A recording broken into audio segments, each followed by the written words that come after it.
Hi, everyone. Hello. Welcome to A Podcast Will Save This Relationship. I'm Sarah, she, her, and this is Misty. I'm Joshua Chinland, he, him. And on today's podcast, we talked about The Accountant. And also friendship. We watched friendship. Yeah. So we didn't mansplain friendship. We just talked about it a little bit for like maybe 10, 20 minutes or something like that. A little mini review, you know? And honestly, I don't feel as much... I'm not as strong-willed as I was about The Accountant as I was yesterday. I've gone back on it in my mind like, damn, I don't really give a fuck about the movie, actually. Yeah. So get ready for some contentious debate. If you're already of the minds. writing an essay about how much you hate The Accountant, sure. Fam. You're probably right. Okay.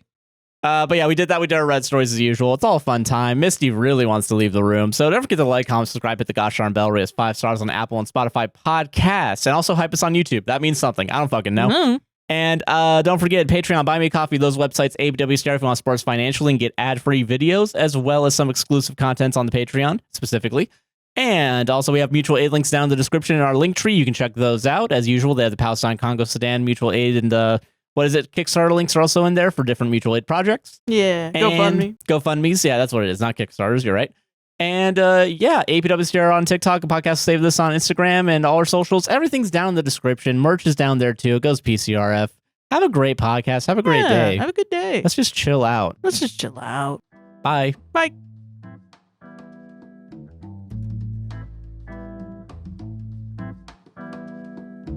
How you doing, Sarah? I'm doing good. How are you doing? I'm doing good too. Oh, pick my damn hat. There you go. All right, okay. How you doing, Sarah? I'm doing good. How are you doing? I'm doing good. That's so good. My fixed? hat's good now. Okay, good. Great. Now we're ready to fucking rock and roll. Dude, let's bowl, let's rock and roll, you know? That's from The Accountant? That's something? Yeah, it's from The Accountant. That's something Ben Affleck. I almost said Ben Stiller. That's a Ben Stiller joint? Yeah. Dude. Okay. I'm excited for this one specifically because real quick. Yeah. We haven't talked about how we're going to do the show. Right. Because we don't talk to each other off camera. No, this is the only time we talk. Yeah, so let's make use of it together. Which is why it's so heated all the time. Fuck you.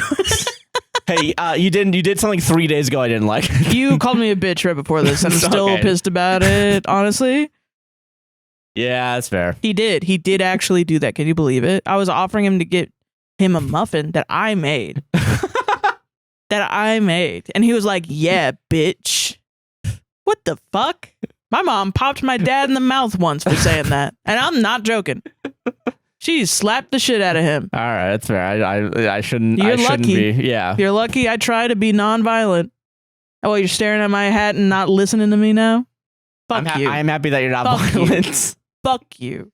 Getting some cardboard off your hat, sorry. Oh no, there's cardboard on my hat. Joshua can't listen to a woman. Oh no, Josh is distracted. There's cardboard on our hat, everybody. But yes, I did. Okay, to be fair though, you were being mean to me last night when I I was mean to you last night. What was I doing? I don't even remember. Yeah, you don't give a fucking shit. You just like saying bitch and looking at me like, what are you gonna do about it? You like testing my little boundaries because you're a little sneaky coward boy. I'm not touching you, Sarah. Okay. Okay, we haven't talked about how we're gonna do this show specifically. We watched Friendship and it was good. Yeah, do you want to start with? Liked it. I think I liked it more than you did, not gonna lie. I did. I think you did like it more than me. Because of one scene I really liked. It hit really good. There was sometimes there were moments where I think I was a little too cringe. Too cringe. Yeah. That being said, I do like the movie a lot. I thought it was great. I can see why some people aren't super... I think people who aren't into it at all is a little weird. I do think there's a lot of good, just regular-ass surreal comedy moments. It's really fucking funny, man. I don't know what else to say. Listen, I know the scene I've talked about it before where it's gonna be nuts. It's gonna be nuts. And then spoiling this scene only, but like that scene I didn't realize also had the kissing on the lips of the mom and the kid, and then he goes like, "You guys kiss each other on the lips." That's such a good. I was mad at it because it's stolen from Smiling Friends.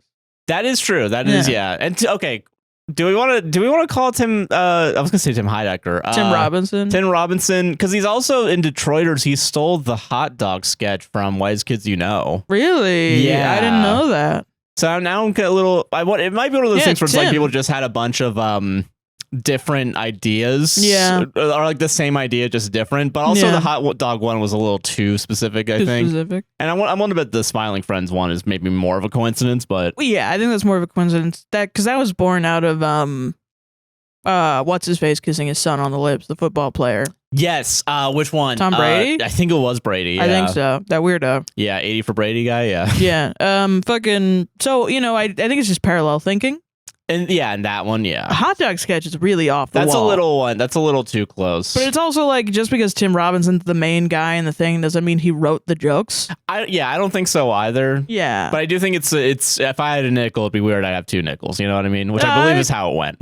Yeah. Well, it's different from like stand-up comedy, where that's something that person fucking wrote. Yeah. It's not like every stand-up as a team of people.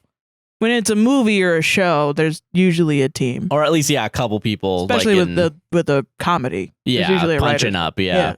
But yeah, no, I enjoyed Friendship a lot. I do think the plot is really good. The plot is really good in that none of it makes sense, Yeah.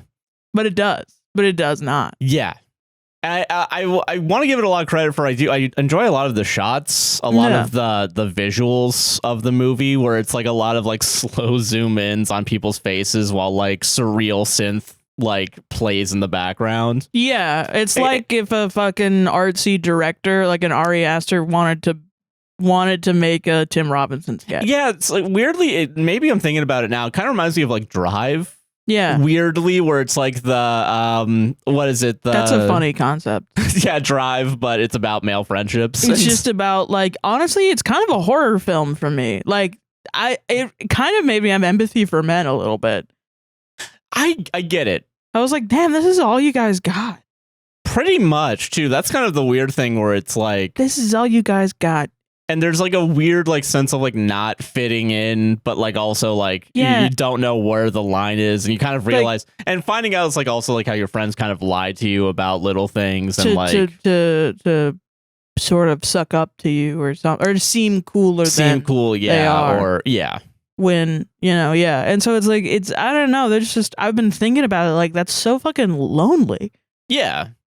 And I think this movie is probably one of the few that kind of gets at like, and doesn't really get at it, but like when we talk about male loneliness epidemic, TM, when we're talking about how in general things are just kind of lonely. Yeah. And we're not using male loneliness as a way to be a Nazi. No. And it's not like his wife hates him. Like his wife is obviously cheating on him, but just like whatever. It's also like they got the lady that plays a cheating wife in every single movie. Yeah. It's perfect casting. Yeah. Like that lady, she was the teacher in the series about fucking a kid.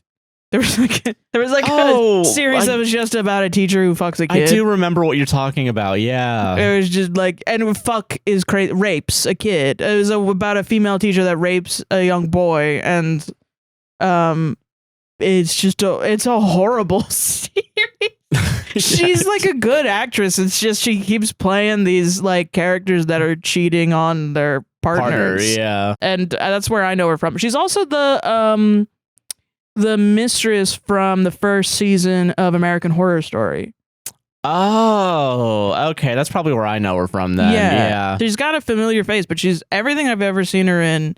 She's doing some sort of sexual infidelity, crime, some sex crime thing. Yeah. Like either moral or actual, real. Yeah. Like grooming a child. Yeah. And so it's like, I don't know, it's crazy, man. Yeah.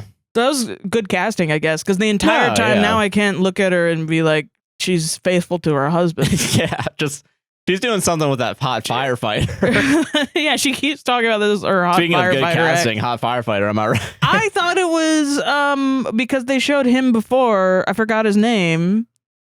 The guy, Tim Robinson's like. Oh, Connor O'Malley. Yeah, I thought it was Connor O'Malley. I was thinking at it was gonna be first. Connor O'Malley too, but then like an actual sexy man showed up. Yeah. And it's like so in your face that they're banging probably. Yeah. And then also when it's like I'm gonna go to Devin's house yeah, or like I'm back gonna live house. in his pool house and stuff.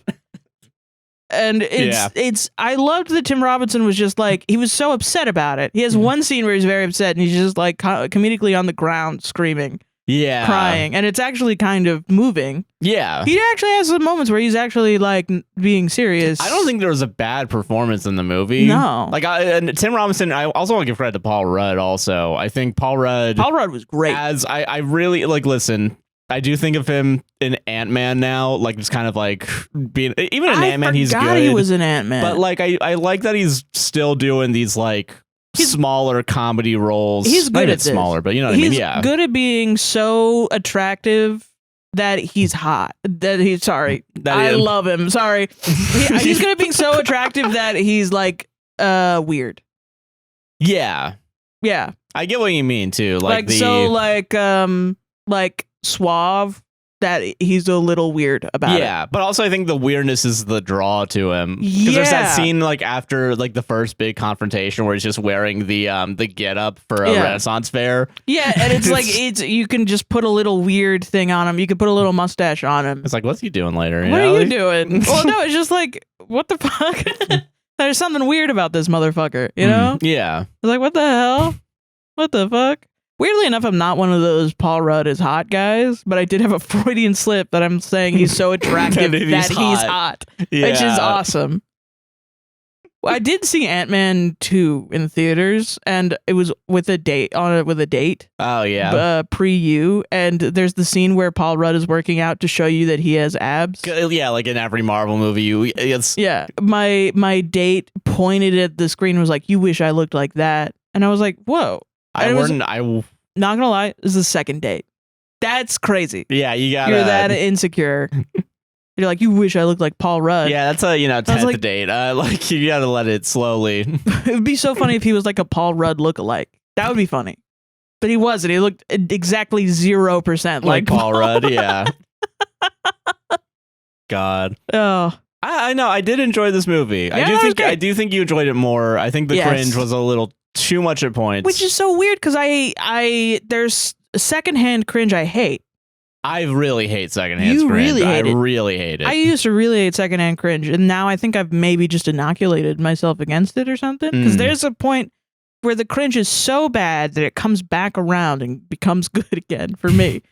And I don't know if it's just like because it's a dude doing it that I'm like I feel like I can maliciously laugh at him.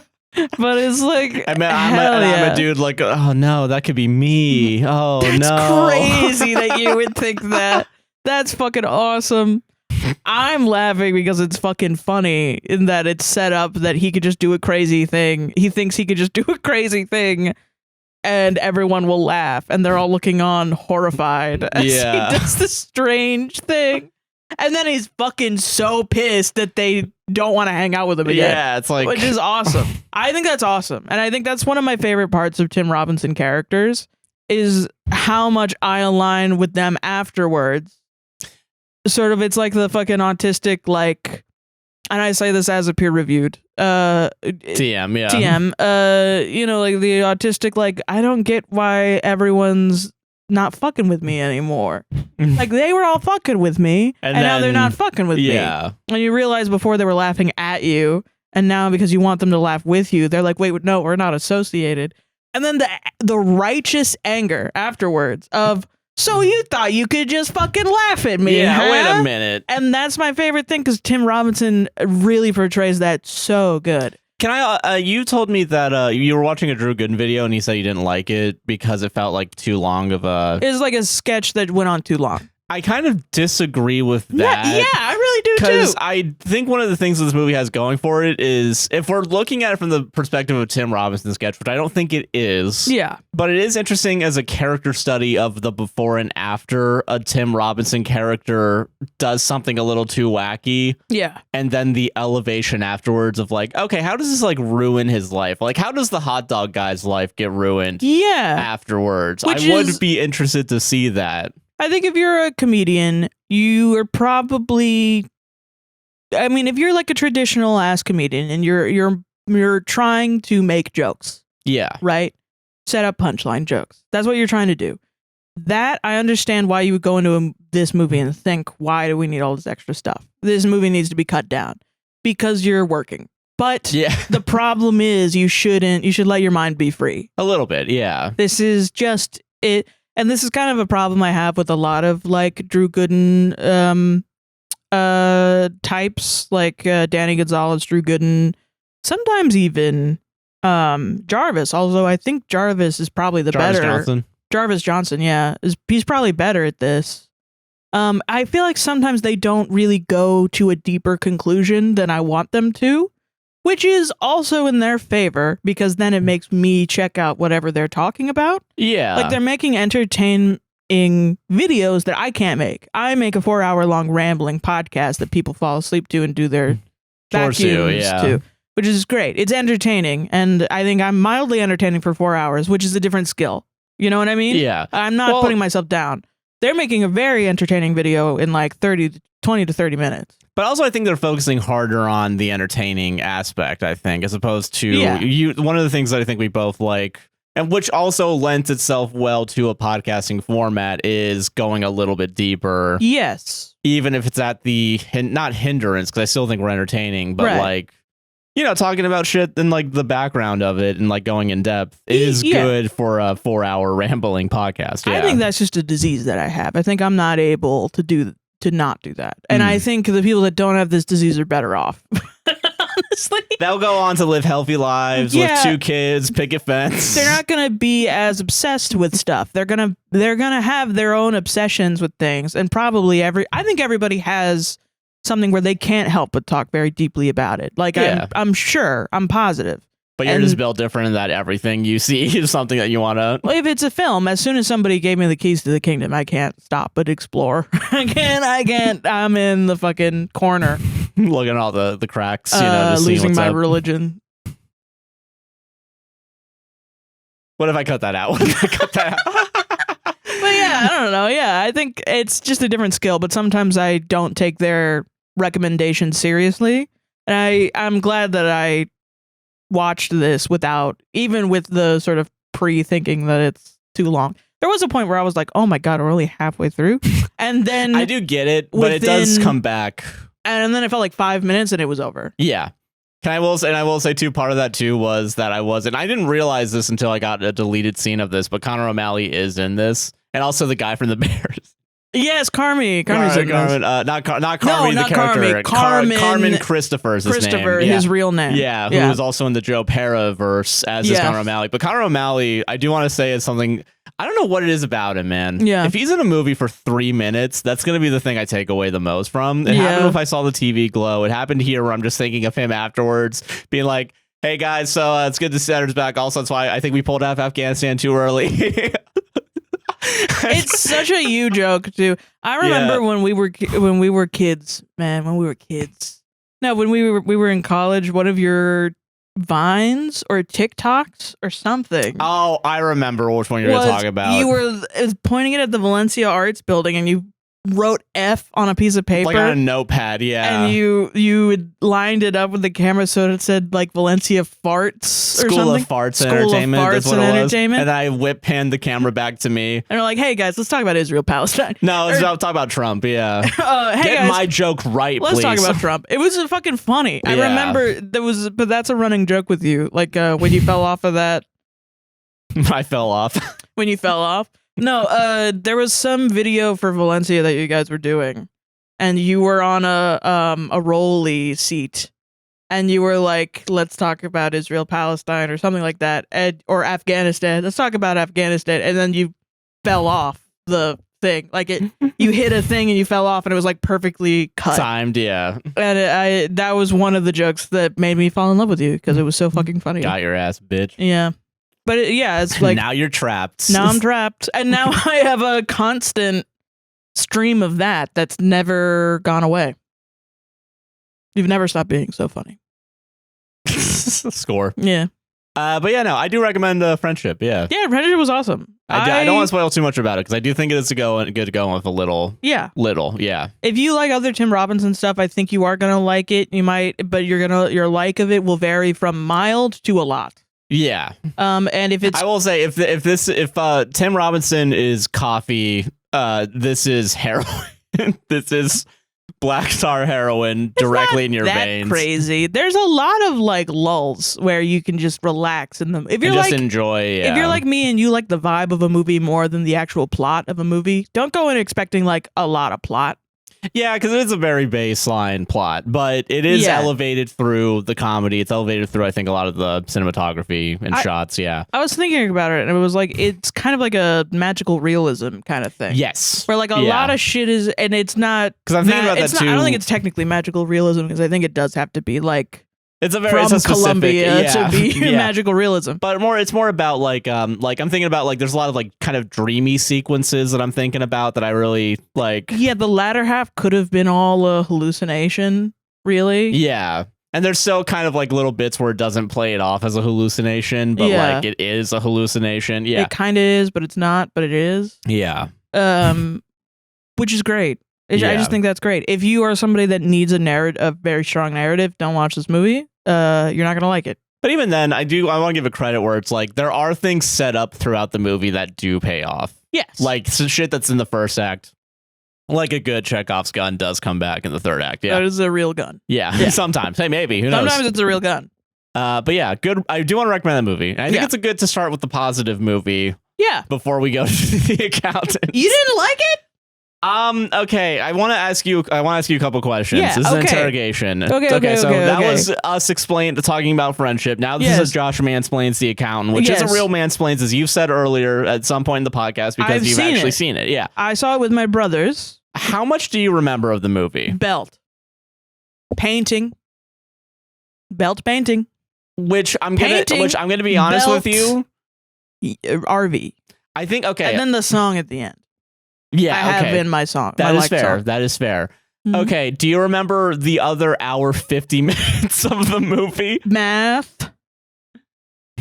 Math. Okay. I'm not gonna say I hated it. Son, you gotta kick ass, son. In order to get past your autism. You're too neurodivergent. You gotta kick some ass, son. I'm gonna teach you Krav Maga.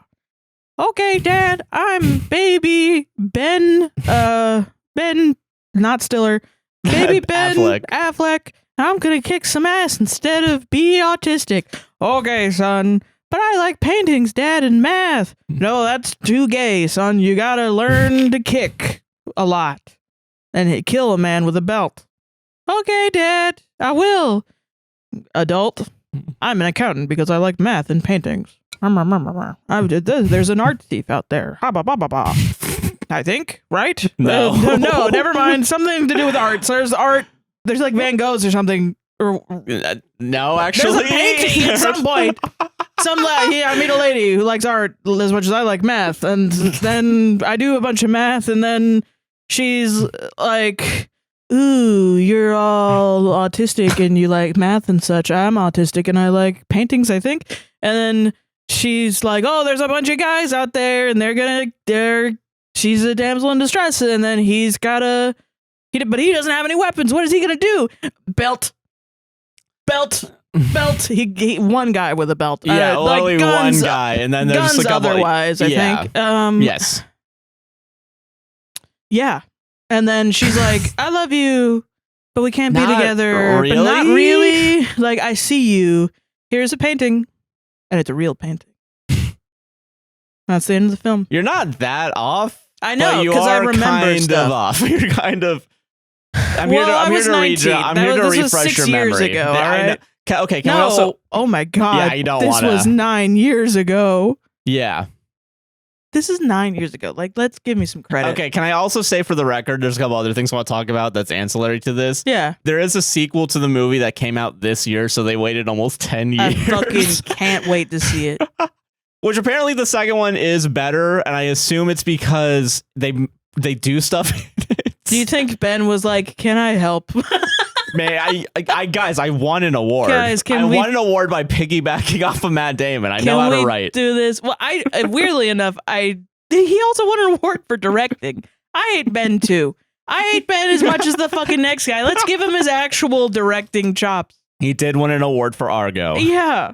Argo was good, right? I remember enjoying Argo. I haven't watched Argo in forever, but I assume I've it's never still... seen it, but if everyone was glazing that movie so fucking hard, I assume it's good. Yeah. And listen, I hate Ben Affleck more than I hate Matt Damon. Shocker. I know, yeah. It's a lot. And more rationally than I hate Matt Damon. Yeah, your Matt Damon hatred really is. It makes no fucking sense. Can I give you something that I don't know how you're going to react to it? Yeah, what's up? But I got an article. I assume because our IP address is linked to so much Matt Damon shit now, just from perspective of doing the Matt Damon podcast. That's very funny. And, totally buying legally every single Matt Damon movie. Yeah. There was apparently Matt Damon got interviewed, and like the reason why Matt Damon in the past like 5 years has gotten back into like doing movies with like Ben Affleck is just because like he doesn't want to like lose him basically, or it's something about like he saw a movie or something with like two actors being friends, like with like two actors that were friends together that like worked a lot with each other. And I think they had that one of them either died or one of them Oh my God, like I'm gonna fucking cry. And so Matt Damon was like, I don't care if we're gonna oversaturate the market. We're gonna work in movies now again every once in a while, because I want to be with my friends. What a sweet little asshole. What a sweet little piece of shit. God bless him. Oh man. That's so sad. Yeah. That your best friend is Ben Affleck. That's to suck. And you have to make a bunch of movies that suck. Dude, when you wake up next to him in the middle of the night with your... but yeah, okay, so... Dude, the idea of Ben Affleck next to J-Lo waking up in the middle of the night with his head in his motherfucking hands, like the fucking image of him falling with all the Duncan. Yeah. Where he's got his head in his hands and he's next to just Jennifer Lopez. That's awesome. That's the funniest thing I've ever seen in my mind. Yeah. So in a couple of days. Yeah. Yeah. Sorry. Okay. The Accountant, though. The Accountant. Okay. Not Matt Damon related. It's all Ben. All on Ben's shoulders. And John Berthenol, who I actually do enjoy as an actor, and it's kind of sad that he got roped into this. Okay. So you really didn't like it? That's crazy. I didn't. Okay. Because here's what. Okay. I don't want to say it's bad. I don't want to say it's good either.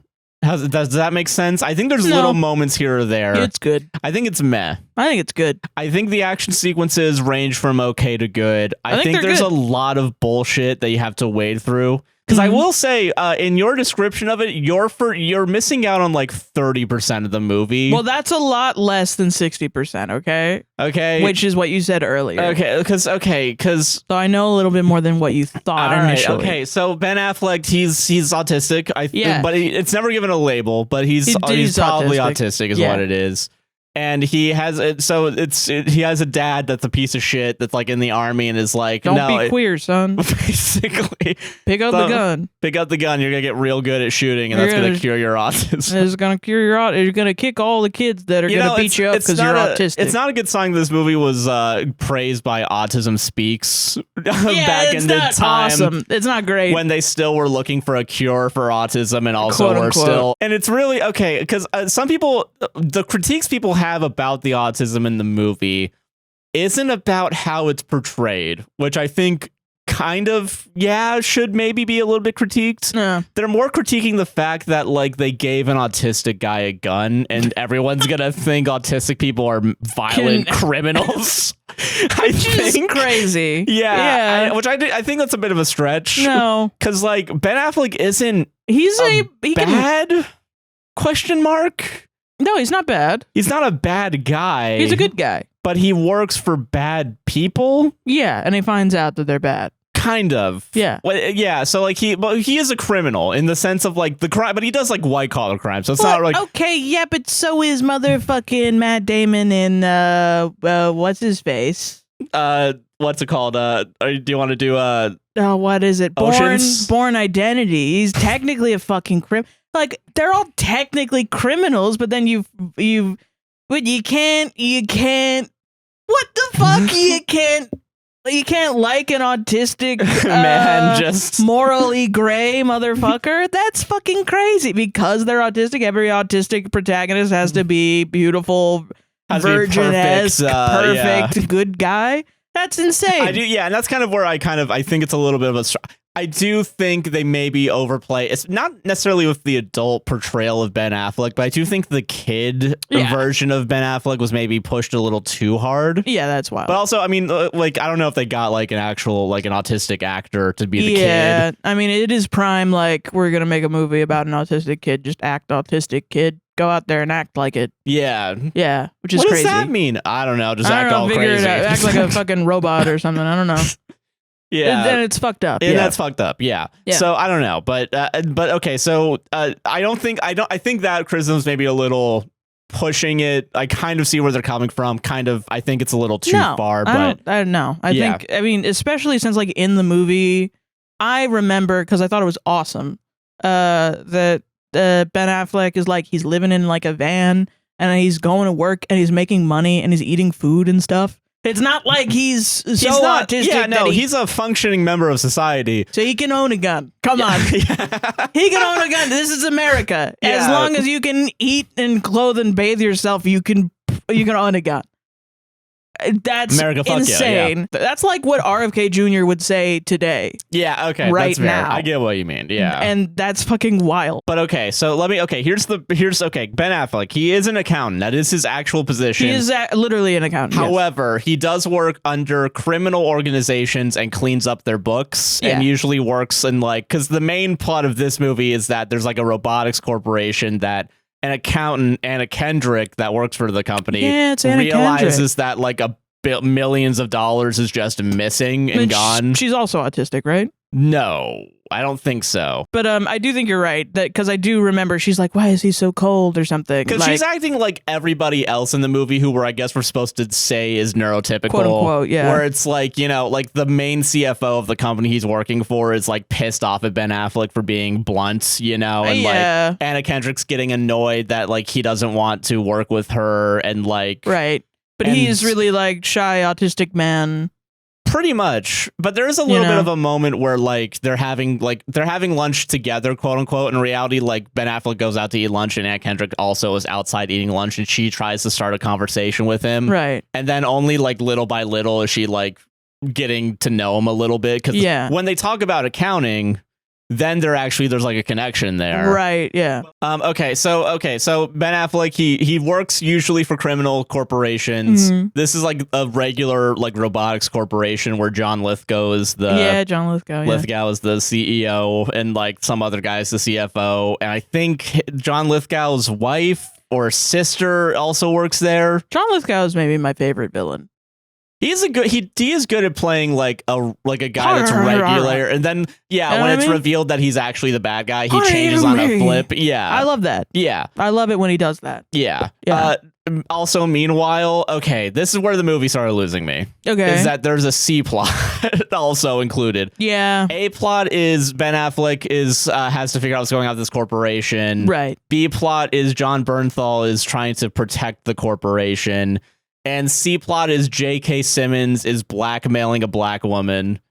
I forgot about that. This is like half the movie. Like genuinely. Shit. I forgot about that. J.K. Simmons is like at the Treasury and finance crimes, like fin crimes or whatever. Yeah. And so like his introduction is he's the head or whatever. And there's a lady that comes in that is like he's like, oh, so like you actually did all the solving for this like other guy, right? Like you're actually the person that figured out this case. Right. And she's like, yeah, no, 100%. Yeah, why do you ask? And then not John Lithgow, J.K. Simmons like turns his computer monitor towards her, and it's like declassified files of her like when she was in juvie for like basically beating the shit out of somebody. Whoa. And J.K. Simmons is like, all right, so I know you're the best at this, but like, listen, you got to find me the accountant, which is just Ben Affleck. Yeah, we have to find him. We have to find him. Yeah, we have to figure out who he is. That's crazy. If you don't do it, I will put you in jail for lying on your government resume lying to the government about your past for this job. It is okay. Not good that they portrayed the only black woman in the movie, I assume. Yeah. As violent. Everyone else is white, I think, pretty much. I'm pretty except sure. For ancillary characters. I don't remember a black person in this film. The only other black people in the movie, there's like an FBI agent. So it's all like, you know, like elevated extras, or also like one or two of the mercenaries that he has to kill. Yeah, so like, yeah. Other than that, you know, that's pretty bad. That's bad news, accountant. Don't do that. So that's her role. Is she actually has to find the accountant, or else she either becomes agent or she what's it called? Goes to jail for one time being going to juvie. Well, lying on the resume to the government. Yeah. So that's the C plot, and the gist of her plot is basically, and J.K. Simmons, is that they do eventually find his like fake house, and like the strip mall that he does his like regular accounting from is all just fronts, you know, for his money laundering, so he can donate to the house that he originally was gonna go to as a kid for like what is it like for like kids that are different? Yeah, for people that are neurodivergent, But and because Ben Affleck's past is that he has a military dad who's like, no, just pull yourself up by your bootstraps. We'll cure your autism by just flashing lights at you. Yeah. And also, if you just blast loud music every night for 20 minutes while you sim. Yeah, it's fucked up. As a child. Yeah. Yeah. But you can shoot a melon from a mile away. So it's give and take, right? But that's what the accountant is saying. Yeah. But okay, so like, and her plot is basically she eventually finds it, and like J.K. Simmons at some point in the past was like he was working with a mafia informant who also happened to be a father figure to Ben Affleck when Ben Affleck was in prison after he beat the shit out of like 20 people at his mom's funeral. Right. Yeah. So, and eventually the informant is released without any protection, so he's killed off. So then Ben Affleck kills the entire mafia organization while J.K. Simmons is there. J.K. Simmons is almost killed by Ben Affleck, but Ben Affleck spares him and then just gives him tips on all his finance crimes. Dude, all this sounds really good. Like, I don't understand why you're mad. It's boring, though. I love it. It's really like, here's the genuine film critique. This is why I didn't like it. Okay. The pacing is fucked. It is genuinely like all these scenes like really take their time. Yeah, and it's like I remember it being quite long. Yeah, because it's like a 2-hour movie. Yeah, the C plot probably could have taken like 20 minutes. Because there's a point where this is my main issue of the movie is the C plot. Yeah, like the A plot and B plots aren't bad necessarily, but I think with the context of the C plot is kind of like. It takes away from it, in my opinion, at least. Yeah. Because, like in the C plot, like there's a point where they're just searching his house, like Ben Affleck's house once they find it. Yeah. And they're really just putting it, like they're just re-showing like all the things we've already seen where it's like, oh yeah, he only has one fork, one spoon, one knife. Put that away. Right. And then they're like, oh, let's focus on like this century turret he has in his garage. Right. And we're not going to use it, but like, that's weird. Why would this guy have a century turret in the front of his house? Yeah. Let's move on. Anyway, I killed his pseudo dad on accident. Right. Just so they can do a lot of like exposition, basically. Yeah. And it's not even bad in the sense of like nothing fits together or doesn't make sense, because it does make sense, but it takes too long to do it. Yeah, because like the belt scene, right? Yeah, which I do think is a good action scene. It's the best one. Yeah, it does take 53 minutes to get to, and I think, am I correct in that it like cuts it up with flashbacks? They do the movie, for why like did I say it like that? Yeah, what the flashbangs. Flashbangs. Did they cut it up in like with flashbacks at all? Kind of, not the scene itself, but like the first, like they had to explain why he knows how to do belt stuff. Yes, yeah, okay, because which is like a little funny. Yeah, because they had to throw in. Yeah, okay, that was another thing that kind of made me laugh. How does he know how to fucking do that because of this? Yeah, no. So like, it's like the movie recognized like, wait a minute, we never showed him actually doing any fighting yet. Yeah. So here's a flashback scene of him and his brother, right, fighting. They're doing a very specific martial arts style that I can't remember. I just said Krav Maga. It's probably not that. It might have been. Maybe, I don't know. I don't remember. I say that because I knew a guy that said he knew Krav Maga. He was a coworker and he just said that. And I think it's a really funny thing to just randomly say. Yeah, no, when you work for the airport. Yeah, but That's how you get the terrorists. Yeah. Yeah. That's how you make sure they don't do He didn't another one. that wasn't even his fucking job. His job was like give out flyers. And he's just like walking up to Are you him. going to steal that flyer from me? I know Krav Maga. I'll take it back. Yeah. It's like the I'm from the Pentagon kind of vibe. Yeah, from the Pentagon. Okay. But okay, so like right before the belt scene, they show that scene. Yeah. So there's also like there's not really the only skill we know he has is guns, because that's actually shown in the movie where like he has like a farmer client and like he's also helping them like, hey, so like actually your dining room is actually your office, so we can actually give you a tax deduction. And the farmers are so nice, they're like, hey, well, come over to my yard and we can he's fish. a nice man. Yeah, no, he is. Okay, so he's that's the other a good guy. Yeah, he is. Yeah, where it matters. Yes, and also I think part of the thing is like even though he's doing like his accounting business as a front and working for criminal organizations, he's also tipping off J.K. Simmons. The crazy part about this is he's Better Call Saul, accountant. But then he knows Krav Maga, aka you with the belt.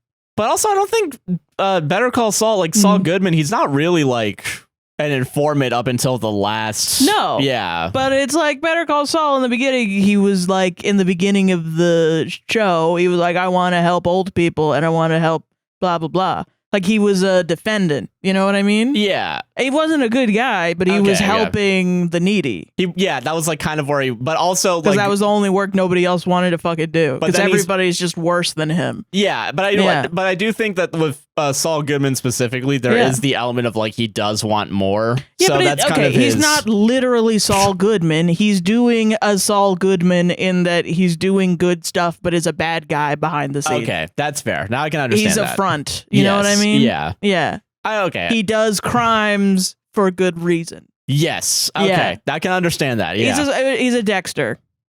But also probably somebody's gonna be like, Dexter's actually not a good guy. He's a serial killer. I fucking know. Oh my God. You're trying to tell me that an autistic cowboy hero of mine is actually a bad guy because he's autistic and kills people. I know. I don't think that's why. Okay. I don't think he's okay. Yeah. He's not. He's a morally great guy. He helps out farmers. He does help out random people every once in a while. Yes. He's a nice guy. He is, yeah. Nice to see an autistic person 10 years ago be a badass and also be kind of nice. Yeah, and I will say they do make a point in the movie, but it's also a throwaway line almost. Where pretty it's like, based, honestly. Yeah, well, okay, but they do throw in a line at some point where it's like, well, he has a moral code, but they don't really show it, but they do just say it, which is kind of whatever. But like, I get why. But it's also like, no, he fucking doesn't. Yeah. You know what I mean? Not really. Yeah. My headcanon of this movie is better than the actual movie. That is fair. That is fair. Your memory, your rose tinted glasses of this movie is better than whatever the fuck it was I watched. And it's 2 really days just, ago. It was the last time I had a nice time with my brothers. That's kind of honest. That's if I'm being honest. It was the literal last time. My dumbass is sitting in here alone. It was the last time I had a nice time. Yeah, I was also in darkness with my brothers to the side of me, where everything that you're pointing out, I was also pointing out in my mind. But then I was hearing these idiots next to me go like, "Wait, how does he know how to belt? Oh, that's why." They needed the flashback. What the fuck? How does he know how to fucking belt? Chris and Michael next to me, side by side, laughing their asses off at belt, and then being like, but wait, that doesn't connect because he's only gunned so far. Oh my God, he was a kid, he could belt. They needed that. You're too smart for this movie. That wasn't made for you. It wasn't made for me. I know it wasn't. It's made for them. It's made for general audiences. It's okay that it's made for them. It's okay. Okay, sorry. God.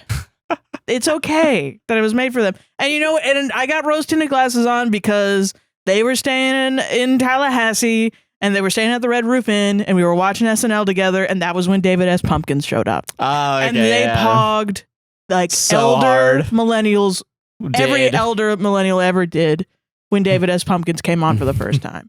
I don't think I've ever seen my brother Michael laugh cry like that at the concept of Tom Hanks dressed up like David S. Pumpkins just doing, and then saying that the skeletons are quote unquote part of it. whatever the fuck that means. And it was like, well, you know what? It is a little funny. It's kind of funny yeah. the way that my brother we're sitting in this fucking shitty hotel room with gunshots in the walls. And it's just two white boys and their little sister watching SNL and having a good time. Just having a fun time. Yeah, that's fair. And laughing at an autistic Ben Affleck, not Stiller. Jesus Christ. The guy who made Severance, is in this movie. Beat a guy up with a belt. Yeah, and kill him. And you know what? And I sat there and I watched it and I was like, you know what? This is kind of cool. It is kind of cool that he beat him up with a belt. My frustration is that I do like that. And I just wish there was more of it, I guess. Yeah, for sure. And I think that's my complaint is that like this should have been more action, less thriller ? I mean, listen, okay. I think if you were to ask me, Sarah, what's my favorite genre, I think it would be thriller. Okay. And I think it's not a common... I think it's the genre that everybody watches the most of at the end of the day. Because every genre of movie that says it's something else is, at the end of the day, a thriller. Horror movie without enough scaring, it's a thriller. Yeah. Ghost movie without enough ghosts, any story at all, thriller. Atmospheric thriller, that's it. I've said many times, I do really, the only way I'll put on a film is the vibes. Okay. Am I a movie watcher? No. And that's my mistake. I like the vibes of a film. And so I think there are movies that the vibes are so good that they're commonly cast away as bad movies, but they're actually good to, like Once Upon a Time in Hollywood. People like that movie, but everybody that likes that movie watched it once and never watched it ever again. I'm putting that shit on.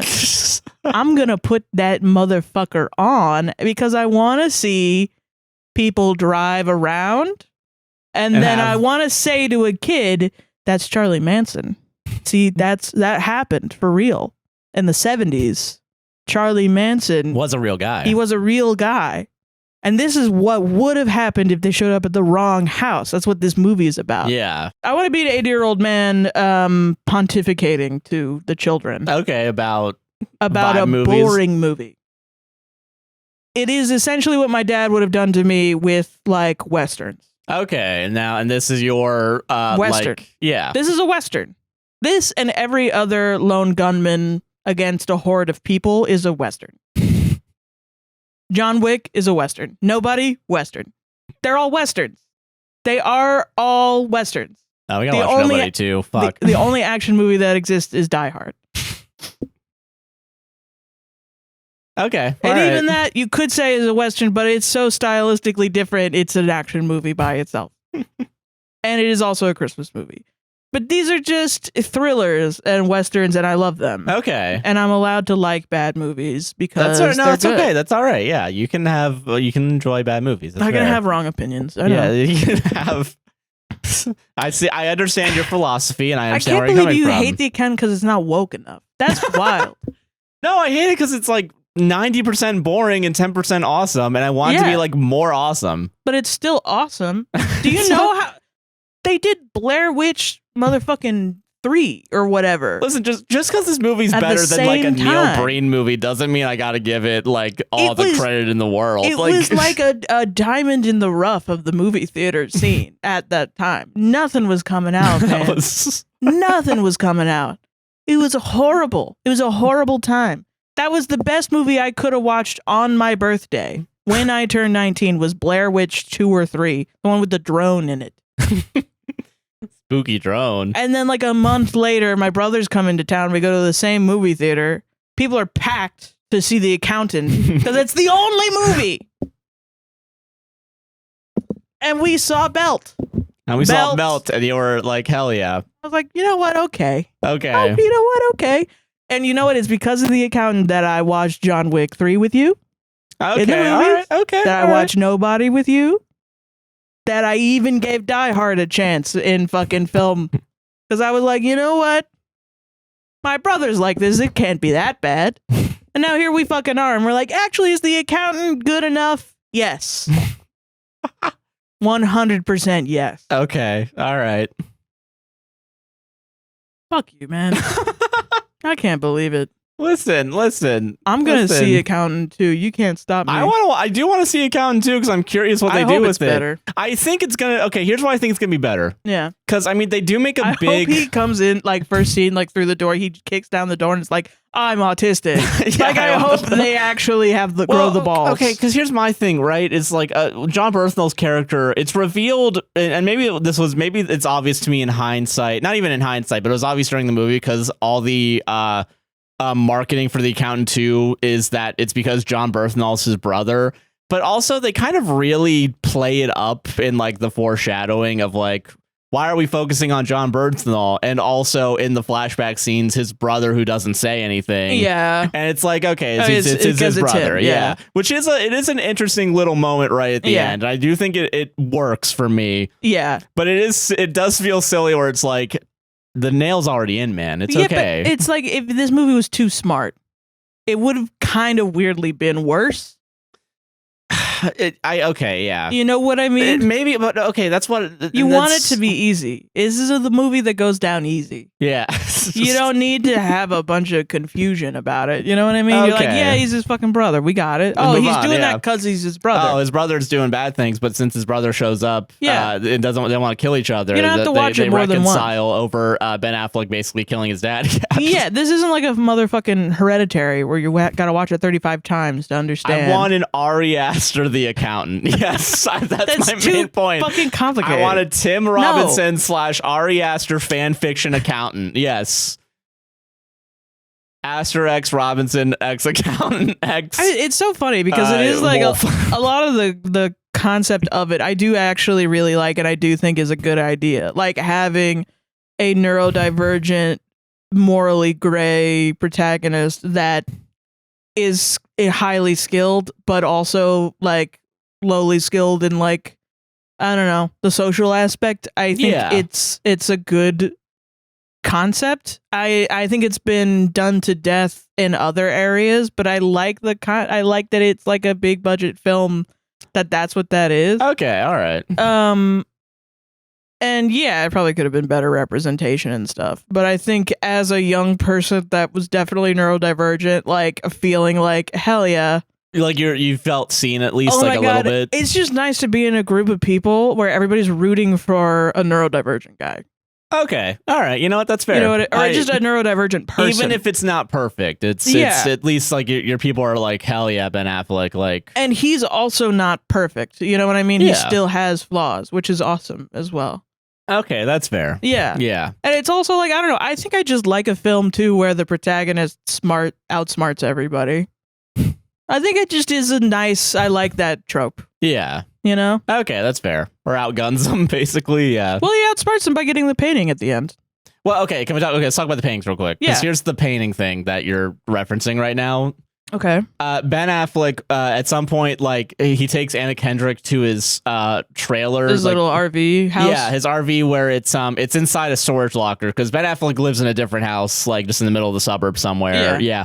But he has the RV to move around if he needs to. Yeah. And Anna Kendrick realizes he just has a bunch of like real paintings by like there's one painting by some And it's like a collection of real paintings. Yeah, and then there's one that's like a Jackson Pollock painting, like the splatters. Yeah, the splatters, and it's just I do think it's funny, but I think this is cool where it's like it's just hanging above his bed. So I know, isn't that fucking hilarious? It's funny, yeah, because it is like that's the wrong way to hang up a fucking big ass painting. That's funny just as staring fuck. up at it, yeah. But so okay, what happens is they talk about paintings, and Anna Kendrick I think talks about how she likes the dogs playing poker, and I think Ben Affleck doesn't understand it at first, but then like she explains it, and he's kind of like, something like that. I don't remember. Because it's kind of like a cheesy painting. Yeah. So then at the end of it, after Ben Affleck saves the day and saves Anna Kendrick from being killed by her company. He gives her the painting. Yeah, as he gives her the painting, but at first it's like it's a copy of the dog's painting. Right. Yeah. So she thinks it's a copy, but then underneath it's like a real... the actual Jackson Pollock. Yeah. Yeah. So she just has that now. That's the painting, basically. Yeah, he essentially gave her millions of dollars. Because like the whole point of Ben Affleck and Anna Kendrick is that like Ben Affleck has feelings for Anna Kendrick, but doesn't really know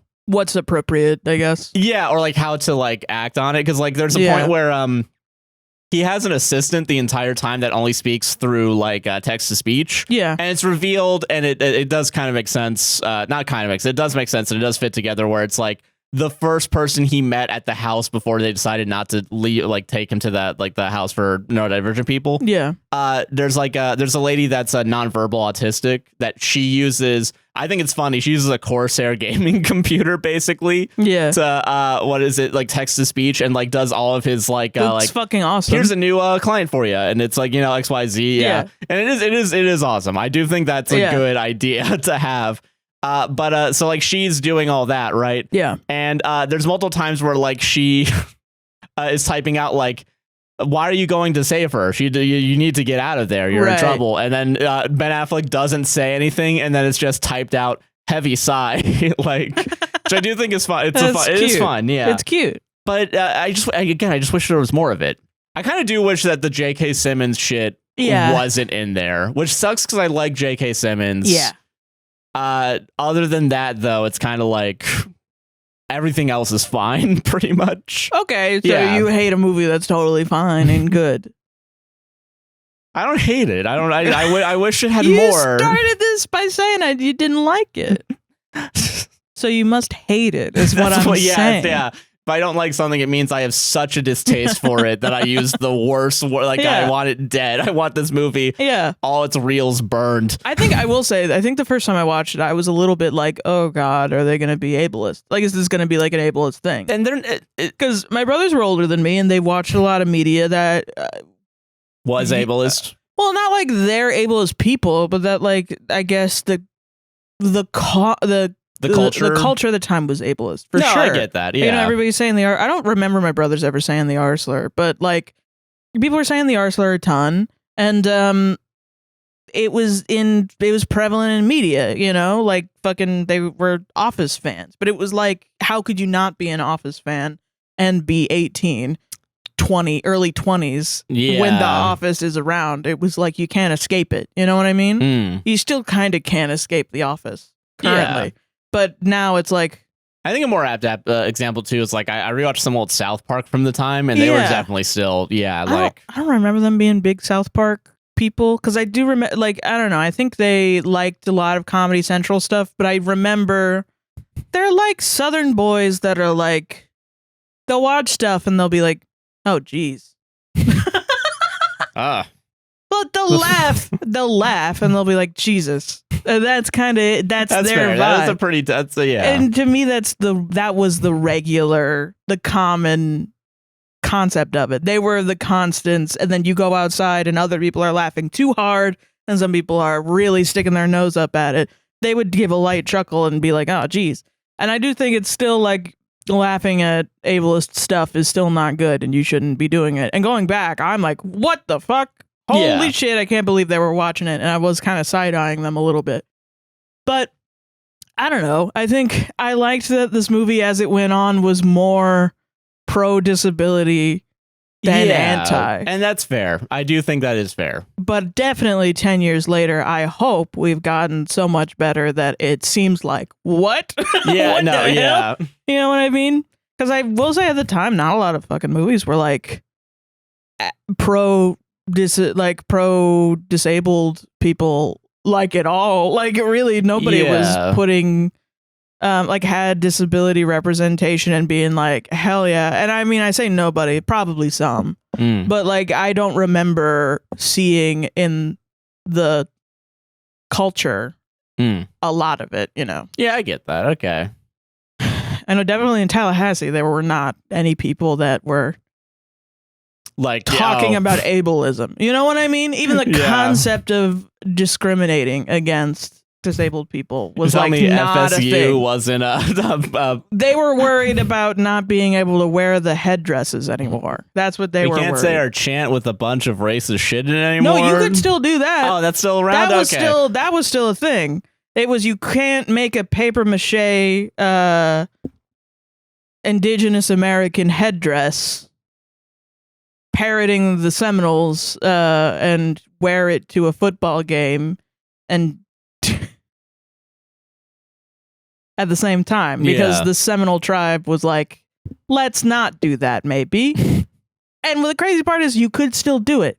It just had to be a real headdress. Or it had to be like actually correct rather than just some crap. Well, I gotta do research on this. Yeah, they were really pissed. They were like, how's that racist? College, fuck you. Like actual classes of people that were opening up for debate about it, and the hordes of students, 90% of the class being like, that's not racist, it's fine. It's not appropriation. That's not that. Well, this is our culture, actually. Fucking hate that school, dude. FSU sucked from what I can tell. At least they listened to they actually talk with the Seminole tribe. Okay, well, that's still good. Like the school was fine. It's Despite just their bratty kids, just they're fucking horrible kids. Yeah. All right, that's fair. But no, I like The Accountant, man, and I think you're being too critical of it. Okay, all right.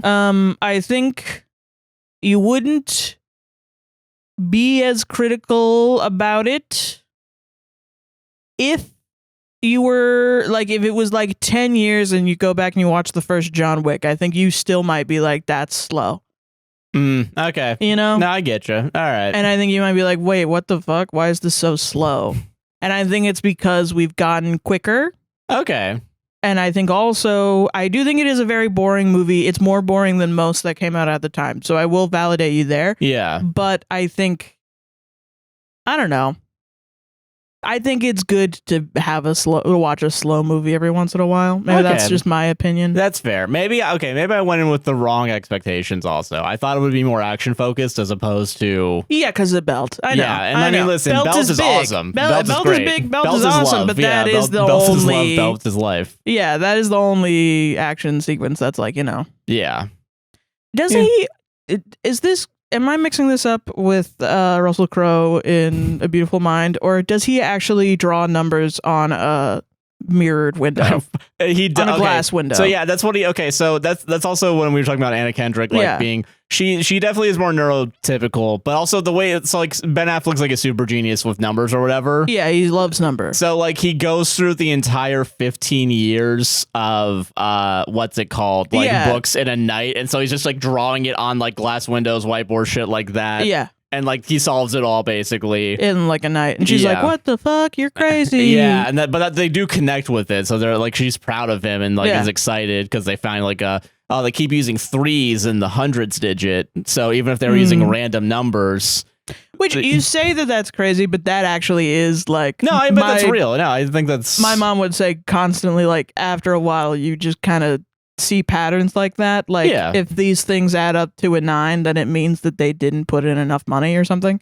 Oh, okay. It was like, oh shit, okay, wow. Which I get that does make sense. I don't want to act like that's crazy because I do think that does make sense where it's kind of like, because also I do think like if you leave a human to make random numbers, they're not really ever going to make random numbers in the same way that like technically a computer doesn't make random numbers, but it appears random in the grand scheme of things. You know what I mean? Well, yeah. And also I think just in mathematics, there's the concept that randomness is not actually random. You know what I mean? No, yeah. Like fair. there is like true randomness is like a theoretical, whereas like in math, there are a lot of like parallel things. Like pi.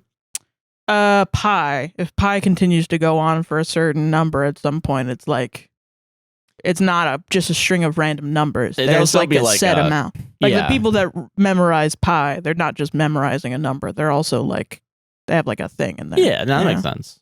But yeah. So it's like pattern recognition that happens after a while. That I don't know anything about because I'm not a motherfucking accountant. But I do remember my mom talking about it all the time. Okay. And I do think that is real. I do think also like a lot of the boring parts of it, there was a lot of shit like exposition. I think and once again, comparing this to a Western, which it's not a Western, but it feels like a Western to me, and that you're setting up a guy. I like usually the first installment of a Western series, you're setting up the background of a man. Okay. And that's what I feel like this movie is. Like, if they were definitely setting it up to have a sequel, and then it just never did, because I don't think a lot of people actually watched it when it came out. Yeah. That's fair. But they finally made a sequel. And I can't fucking wait. Yeah, it's on the Amazons. Dude, I'm gonna write a accountant fan fiction about Anna Kendrick being also neurodivergent. Hell yeah, actually. Yeah. I would fuck with that.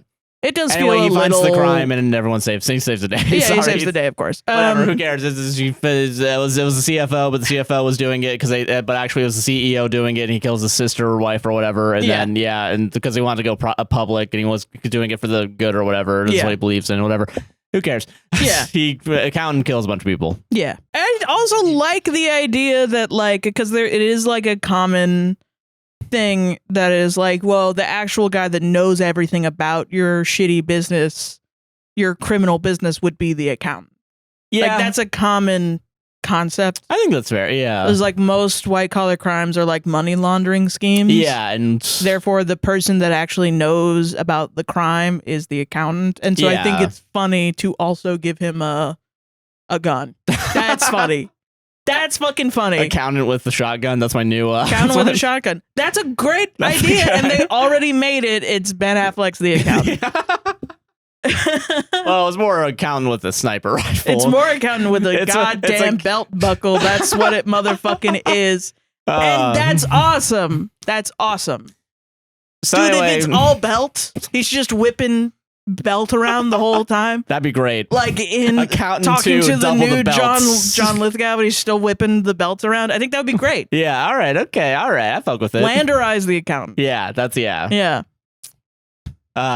So anyway, hated the movie 7 out of 10. Hated the movie 7 out of 10. I'm gonna try to make it so that you don't end up being one of those fucking film reviewers that you start out with like, I hated this movie, and by the end of it you're like 8 out of 10. I won't become the guy that Northern Lion made up in his head. No, don't worry. He didn't make up. He would read film reviews. Those people existed. Yeah. Okay. Yeah. I'm not gonna. He wasn't talking to chat, so he didn't make up a guy. Okay. Sorry. Yeah. What am I thinking? When I make my Letterboxd account and actually start doing stuff with it, it won't end up being that way. If it starts with I hated it, it's gonna be a half a star or a 1 star. Don't worry.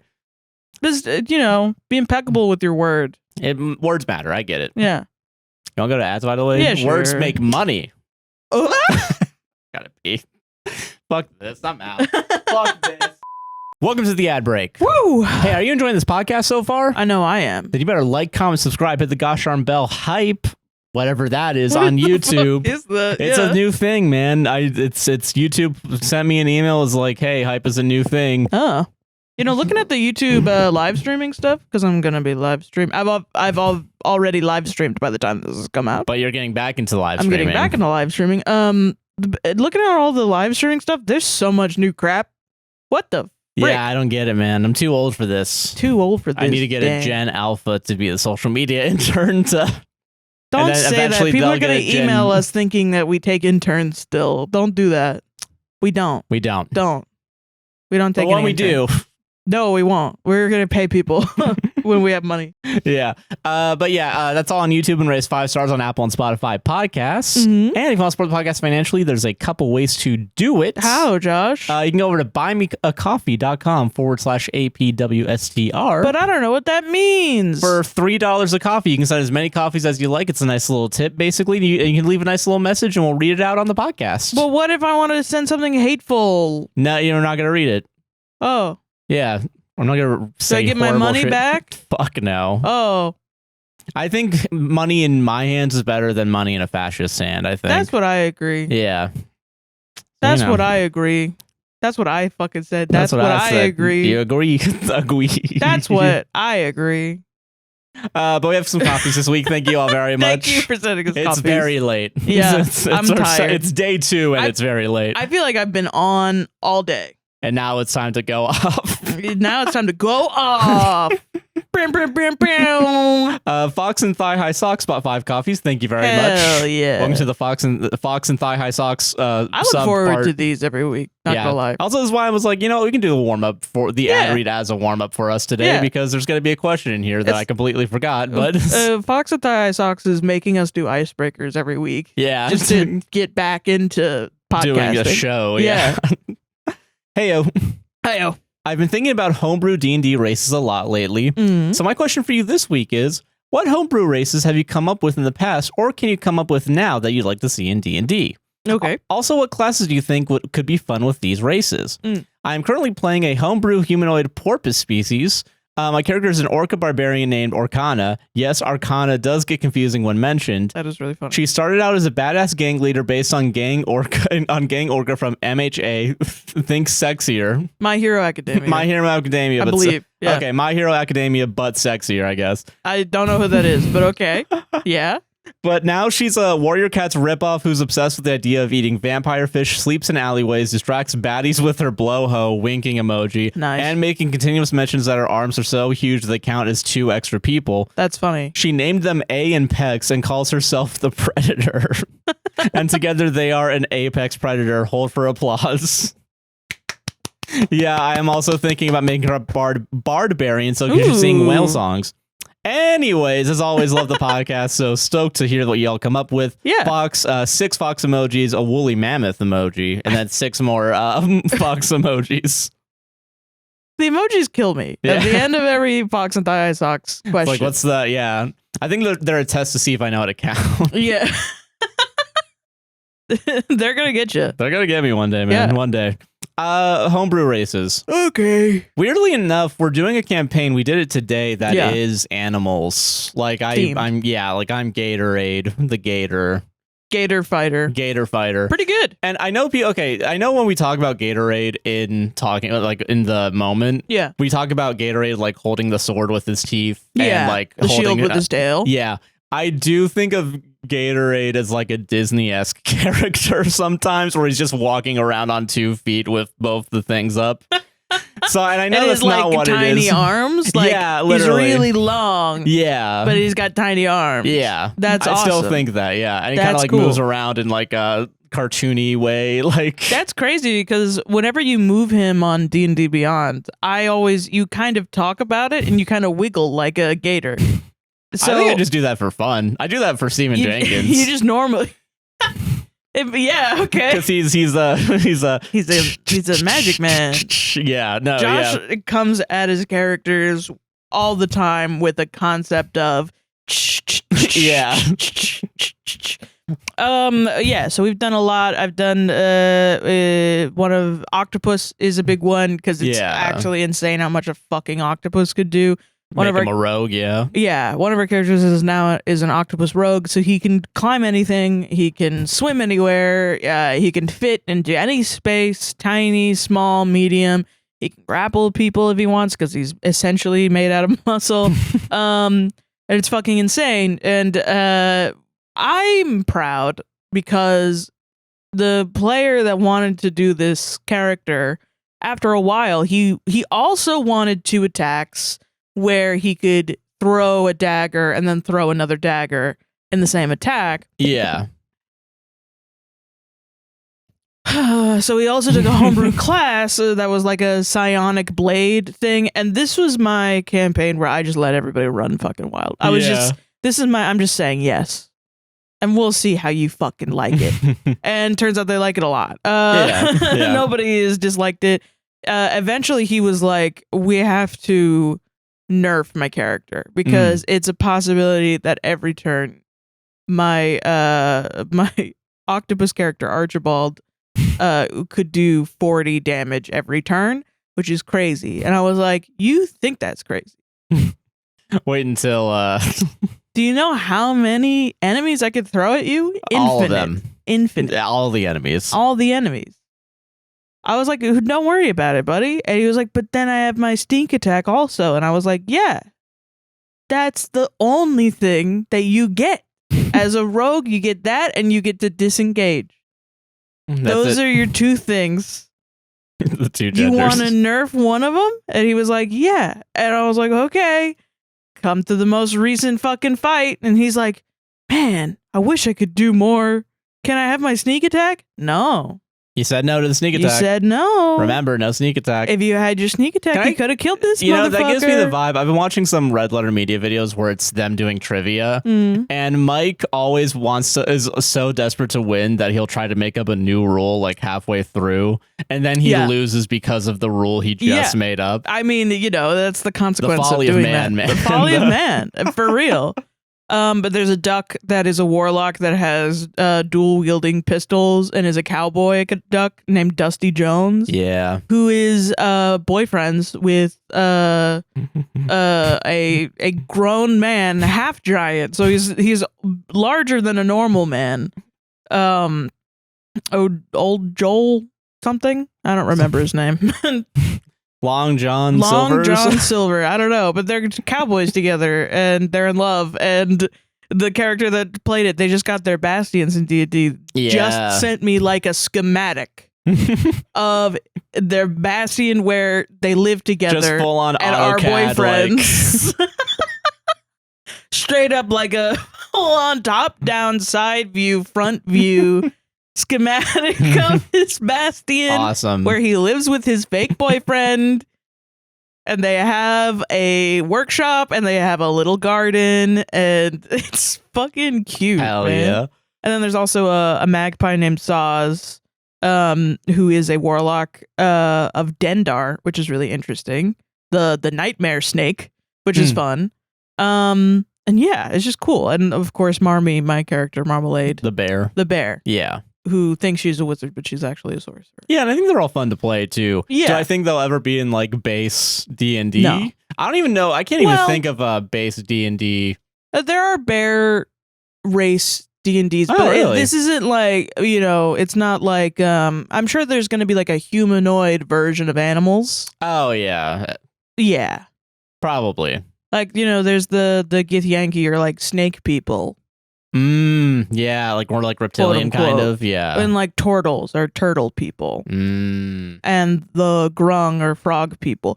But like the point of the animals campaign is that these are actual animals. Yeah. This is like a real octopus. It's a real gator technically, even though I think of the Technically gator it's a real gator. That you just gave walking us around like they're in the Princess and the Frog. Yeah, like what if the concept was that an actual real life gator had a sword and could wield it, and it's fucking terrifying, not gonna lie. It's terrifying. It's pretty crazy. You kill a lot. But yeah, no, I think that's kind of where we're at right now. Yeah, which is pretty fun. I'm trying to think of any other kind of homebrew races that I've ever done. What about you? Not really. I think this is the first time. Yeah, I forgot that you're always play human. Yeah. You play only human. I would love a Githyanki character. I like the classics. I'm a Dragonborn person. Githyanki. I was a turtle for a while. I have a Grung OC that's like a wizard. I think that's cool. I don't know. I like being animals, man. I don't like being humanoid. I don't ever. I love being humanoid. You love being not even humanoid. Human. Not even elf. Human. Yeah. I'm a storyteller, Sarah. All human, right. half elf. You hate Everyman. the elf side. You're an everyman. Yeah, everyman. Yeah. But thank you very much for those coffees. Thank We you. appreciate it. Yeah. Minnie Maddie bought 2 coffees. Thank you very much. Thank you. Hi, Josh and Sarah. Hi.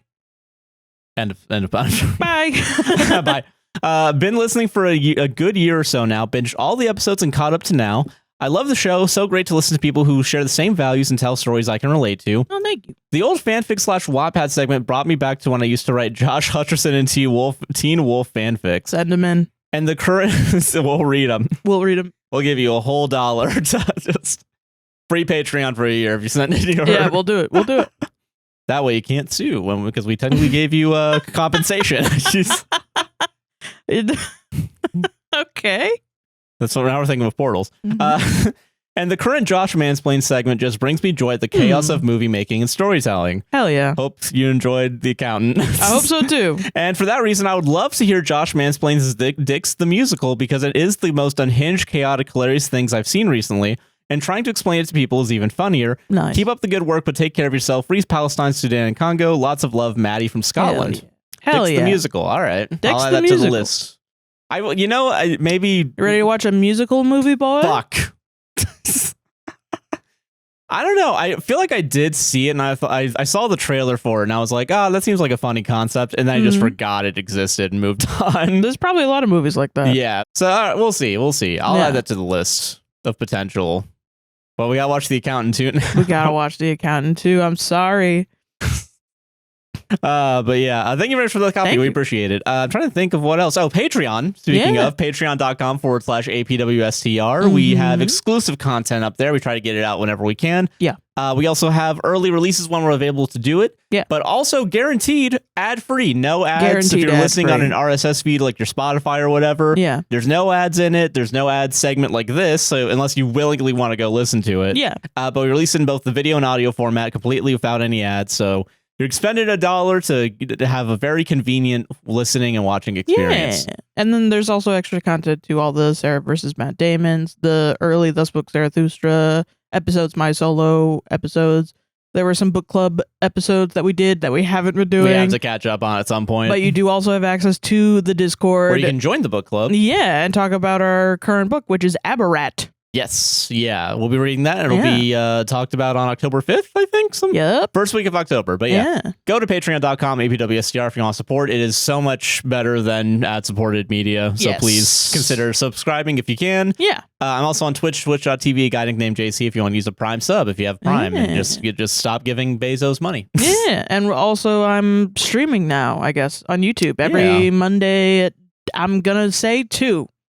Gonna start with 2 and we're gonna see where it goes. We're gonna start and we're gonna see where it goes. Yeah. You don't have to give me money. Apparently, I tried the goal thing on YouTube and it was like, you're not the owner of this channel. And I was like, yeah, I am. Yeah, I don't know. It's me. I don't know what you want me to do. I'll look into it for you. I'm sorry. I don't know what the fuck is up with that. I was like, but also it's like, do you have to do it by super chat? By number of super chat rather than like monetary gift? So I was just like, you know what? We're just going to stream. And if anybody sends us money, that'd be appreciated. That would be nice. You're trying to get a Steam Deck, right? That's I your goal? want a Steam Deck for my birthday. Yeah. I'm going to get one. It doesn't matter if I don't get the money. But you want if you want to give me a little something my way. Still something, yeah. Give me a little something my way. But yeah, that'll be down in the description as well. Yeah. But yeah, that's pretty much everything for that. We do have mutual aid links down in the description in our link tree if you want to talk about that for a second, Sarah. Palestine, Congo, Sudan, and also many other things like Yemen, Lebanon, also North Carolina, and the California wildfires are down in there as well.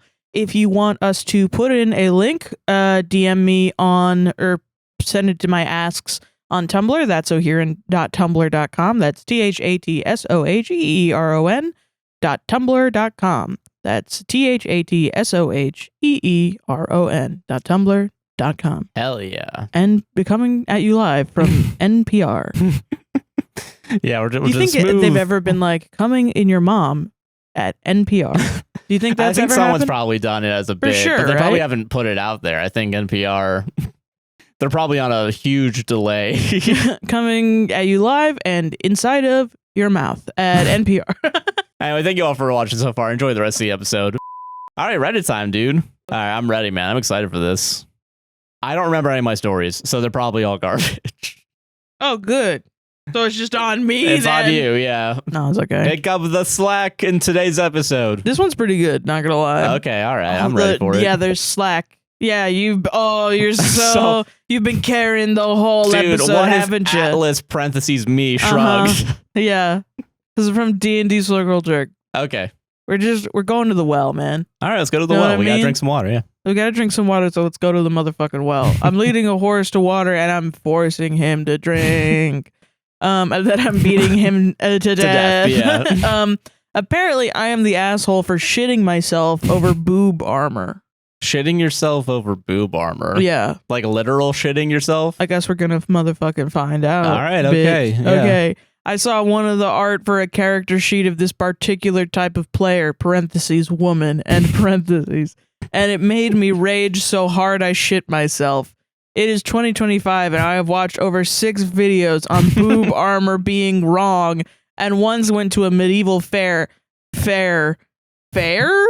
That's F-A-I-R-E, comma, space, F-A-I-R, comma, space, F-E-I-R-E, question mark? So I know what I'm talking about. The nerve of this fucking person, parentheses, woman, end parentheses. I was so disgusted I fudge rolled 6 times nat 20s to kill off that character, so I didn't get to see it. You would not believe what that person, parentheses, woman, end parentheses, made next. The character had cleavage and I fainted. FEINTED. This is a hyper-realistic medieval D&D session. Cleavage would get you executed for indecency in my lore, 3 exclamation points. I cannot believe they sexualized armor, 1. And 2, I cannot believe this harlot is trying to derail my lore now. I'm surprised harlot parentheses woman wasn't written I know, in there. right? Well, not a person. Sorry, didn't they read that even being a woman reduces your stats by 50%? If you wore armor that heavy, your uterus would explode, IRL. 2 exclamation points. The thong-wearing barbarian of our party defended her in the group chat, and I'm very mad because barbarians are cool. Sweaty, hulking men are way more based. Look at the Roman Empire and their nipples and ab armor. Very aesthetically pleasing. Not a single fucking boob armor in history. Why? Because bad, of course. You know, I like this one because we've talked about like posts that try to do this. Yeah. The like kind of like trying to make fun of like misogyny type things, but then ending up being and then like failing because they just kind of do the misogyny. Yeah. But no, I like this one. That's good. Yeah. I do parentheses woman. Well, I you know, it's so easy to do to get it because me. of parentheses it has the words woman. in parentheses. And the more it did it, the more I knew it was actually gonna ram. I was a little worried because you didn't immediately lose your shit at the first parentheses woman. And like first time, it's like okay, yeah, that's an easy one. But like you commit to the bit, and that's what I like. Is the continuance of it. Yeah. So so to recap this real story that happened. Yeah. You shit your pants because at the Renaissance Fair or because you thought of the Renaissance Fair. Wait, hold on. No, they were playing D&D, hence D&D Circle Jerk. Yes, right? Makes sense, yeah. And they were playing with somebody who made a character that was a woman. Parentheses woman, and parentheses, which the player was a woman, I think, also. Yes, okay, that makes sense. Yeah, so they were playing a character who was a woman, and the woman wore armor that had boobs in it. In the armor. Booby armor. So, like, covering the... No, so okay, you know, like when you play an RPG and then like the dudes look like just straight up motherfucking knights, and then the girls are wearing like I want to say skimpy booby armor. Yes, yeah, okay, so like so he was mad that somebody at his table played with skimpy booby armor. Okay, as because opposed to that doesn't make sense because if they're showing more skin, then they would be killed more often. Yeah. He's pissed that somebody else at his table wants to have a character that looks hot and cool. Because this is D&D and this is hyper-realistic lore. Hyper-realism, yeah. And if you show titty, then you're going to get impaled. Yeah. This is awesome because I will say I don't like it when games have booby armor. No, I get it. Because it doesn't really sometimes it can be, like Final Fantasy XIV, one of the bigger parts of it that I don't really like is... you have like male, female. You go to a race and it's male, female, and the male is like straight up like a werewolf, like a ripped ass werewolf that looks fucking cool as hell. And I think if I go to the girl, it's gonna be a ripped ass girl that looks cool as hell. Yeah, and it's not. It's like a thin. Yeah, like for the male gaze. Yeah, and it's not. Like, it's Final Fantasy, so there's like a lot of lore to it. Yeah, okay, yeah. That I can't really be mad at. You know what I mean? That's just how it is in Final Fantasy, and I understand it, and I accept it. But it's hard for me to get over now when I play RPG games. Because I want to play a big, beefy woman. Woman. I want to play big, beefy woman. Yeah. But Sarah, did you know if you make a character that's a big beefy woman, your game studio is going to get death threats because that's the other thing, you know? That's usually my take, but it is funny that like if you do want to play like a hot sexy lady, you really should be able to. You know what I mean? No, I get it. And not to say the big beefy women aren't sexy. They are. No, yeah. That's why I want to play them because they're sexy. Yeah. But you know, even if it like you can fudge shit a little bit to like have fun in the game. I don't, you know, that is a part of it that I don't feel very like dictatory about. That's fair. But when it's like I don't know, I get that feeling, and I get the original concept that this poster is making fun of. Yeah. And I think it's also funny because it combines this opposite point of view with the point of view that people that are like, shit was so much worse for women in medieval times. Yeah. It was all a bunch of sexist shit, I believe. You know what I mean? Like, you'll play shit like a fucking Kingdom Come Deliverance 2. Oh, yeah. And it'll be like, back in medieval times, women are basically slaves. So you can enslave 20 women in this game. And it's like, okay, buddy. I don't know if I want to do that. Yeah, this is fantasy, man. Yeah, we can actually have a chill time. Holy shit. Listen, it's one like bro. I get the idea that like well, that's not what's happening here. I know that's not what's happening here. I know it's one thing to be like, we want this to be historically accurate so you can see the horrors of like what occurred. Yeah. But you're not, when you're doing it in a game setting. Yeah. It's kind of like in Red Dead Redemption 2, how everyone once it like they had the online Nazis. Yeah, they all just became Klansmen. Yeah, because they would like rope you and kill you if you were not white. And amazingly, that's not fun. It's actually not really. It's fun actually at really. all. It really alienates 99% of people on the planet. Yeah, believe it or not, when you want to play your little horsey game, you don't actually want to have to deal with fucking Nazis every 2 seconds. These motherfuckers won't stop trying to just be in our face. Yeah. I hate Nazis so much. To kind of bring it back to the post, do you remember, not really.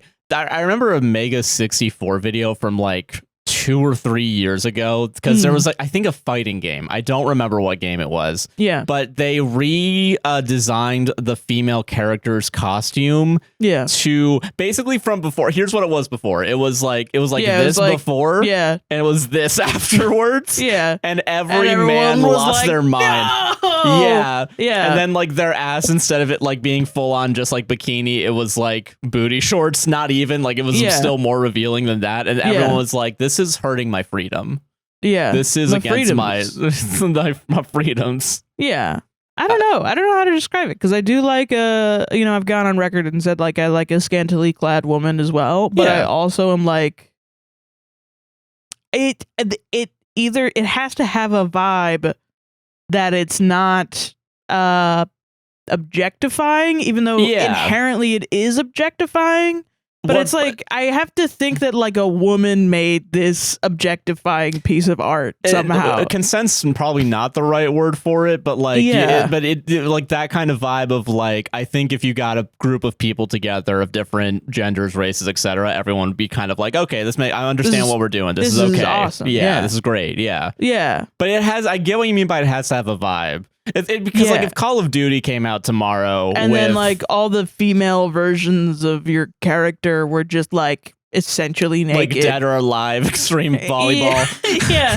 I like tiny bikinis. I don't think I would fuck with that. No, yeah. But if it was like a body armor that was kind of skin tight or something, like a Samus-esque. Like a Samus. Yeah. I fuck with Samus. I fuck with Samus too. I get it. But I'm going to be honest, there's probably other people that don't fuck with Samus. Because it is still like, because it's skin tight. Yeah. It's like still, and I get it too, because Samus was also quite old. This is an old media. Yeah. So I get that they probably made Samus not in like the best intentions. Yeah. You know, like when she turns in from whatever that thing is. The suit into the skin tight suit. Yeah. Was it always? Okay.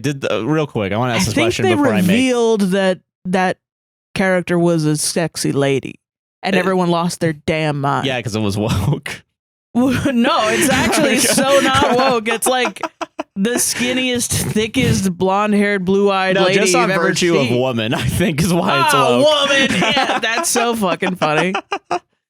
Oh man, solved it. Category 5 woman moment. Am I the asshole for laughing when my mom was mad at me? How dare you laugh? Respect your elders, dude. Yeah. I, 30-year-old female, live with my mom, dad, and sibling. I'm often blamed for things that I have nothing to do with. For example, if something goes, quote, missing, I'm the first one my mom interrogates. 9 times out of 10, she'll find it right after questioning me. Okay. I don't know why I'm the first one she goes to. Even though we don't have a great relationship, I treat her how I would want to be treated. The other day, she was yelling about someone losing a floral ceramic knife, the kind you use to spread butter with. Oh. I was the first one asked about it, obviously. I said I thought I'd seen it in the silverware drawer with the rest of the butter knives. She said it wasn't there. I mean, it would make sense it would be there. It's where all the other ones are. Butter knife. Yeah. The next day we were arguing about stupid stuff. I think I had forgotten to take out the bathroom trash or something. She starts up about the knife again, and I asked her why I'm never given the benefit of the doubt. I told her that what bothers me the most is that she never even apologizes when it turns out not to be me. Mm-hmm. We were in the kitchen when she watched me open the silverware drawer, and after 2 seconds of looking, I pulled it out and said, "Is this the knife you're talking about?" My fucking God, I would be so mad. She started yelling at me saying, "You're so full of shit, that wasn't there earlier." I laughed because she watched me open the drawer. Because she's being funny. Yeah, I said, "You literally watched me. What do you think? I just pulled it out of my ass?" Yeah. She was pissed and a little embarrassed, but still won't apologize. My dad was laughing and saying, "You are like two 12-year-olds. She got up so upset that she ran off and slammed her bedroom door, so am I the asshole. How old is this person? 30. Or the OP is 30, so... That's insane. That you're dealing with like a 50-ish year old, maybe? I thought this whole time that OP was like 16 or something. No. This is a 30-year-old still lives at home, yeah. I mean, yeah, it's not I'm not like, how dare you still live at home at 30? Yeah. That's a crazy take. I mean, like, wow.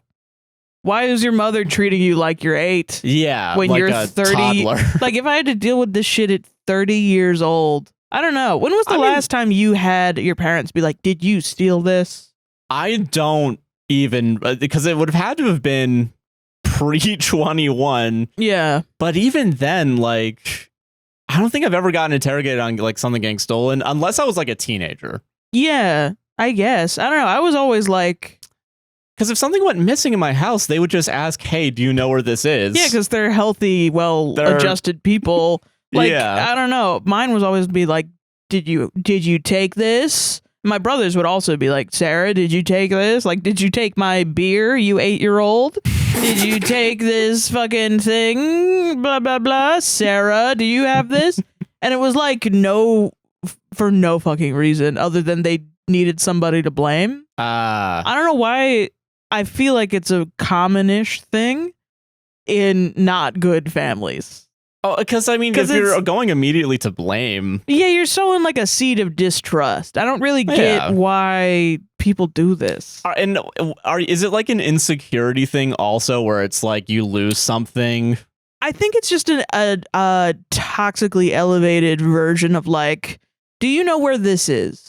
Because, like, yeah, that on its own, I think is fine. Yeah. I also say, I'm thinking about it right now. I do know sometimes I'll ask you where stuff is. I really hope I'm not being no. So where the fuck did you put this? No, I don't feel that at all. Yeah, okay. No. Because I know I ask for shit sometimes here or there, and I know sometimes when I'm looking for shit, I get annoyed. Yeah. But I don't want to take it out on you. You know what I mean? No, like, I mean, I would call you out, too. That is fair. I felt like you were taking it out on me. But, no, I don't feel that at all. Like, the last time I think I felt like this happened was like definitely my mom, and I don't know for who, because it was only really my mom and my brothers that would interrogate me about stuff like this. Yeah. Which sucked because it did make me feel like I was an untrustworthy person in the house. Yeah, where like all three of them were cool with each other, then it's just you. Yeah. Especially when if your mom in this post too, where it's like there's 3 people in the house, the mom, dad, sibling, and you're the first one always that they go to. That can't feel awesome. They're not asking each other, or at least also usually I was a kid at the time, so I was too in my own head to notice if they were asking each other. Like I wasn't really paying it. It was more just like, you know, like I don't know if you had that feeling when you were a kid. Yeah. Where you're just kind of like, pretty much all the time. Yeah. You know, and you can't focus on anything else. You can't focus on whether or not your brother's asking your other brother where the scissors are. Yeah. It's like, oh God, you've already blamed me. So I'm already a bad person in your eyes. Oh God. Oh no. And I'm going to be honest. I was taking all the scissors. Like, so they were a bit right about that. Yeah, it depends. Like, I don't even think. I don't think I ever got so bad with like stealing, quote unquote. Because the thing I would always hoard is like pens. Oh, real. But other than that, like, I've never had like a talking down to of like having all the pens. Did you steal this? Yeah, that never happened with me. Or if it did happen, it definitely didn't happen in the past. Yeah. 5 years, 6 years. If anything, the only way I think that's hurt me as an adult is when people go immediately to like 100% language. I can't handle it, really. Or is it like a thing where it's like, I fucking know you took this and throw it away, like something like that? Or it's just like I'm scared of somebody escalating something too much because I'm afraid that at any moment it could be my safety could be thrown upside down. Okay, but you never do that because you're usually way more. You have horrible anxiety. Yes, and so you kind of overthink everything, and you never ever do that at all. The fuck does that mean? Yeah, exactly.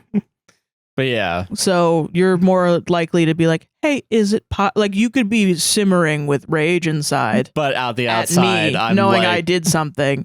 You could be like, hey, so is it possible that maybe you have seen this once in the past 24 years? And I would be like, nope. In the past 5 years, we've been living together. When I trusted you with my whole heart, and I would be like, nah, I'm gonna go back to Farming Simulator. I'm having a fun time. Like, my fucking god. Okay, I'm gonna kill her. I'm gonna kill her, I think. And I'm like, I hope he doesn't kill me. That would be nice. But I think that's how I've dealt with it is as I grew up with like a mom like that, I just started being like, I don't know what you're fucking talking about. Moving on, you know? That's the best way to de-escalate is to just walk away in some cases, yeah. And I think it's not healthy, but it's also like you can't really do the whole, why do you don't give me the benefit of the doubt? Because I did that with my mom too. She'd be like, what do you mean? And then you got to go through a whole song and dance. Yeah. And you're never really going to get anywhere. I mean, maybe you will in 60 years after you spent your whole life begging for your mother to respect you, but I mean, who knows? Yeah, you know, well, maybe eventually she'll give you a crumb of 1% of what everyone else gives you automatically. That's cool.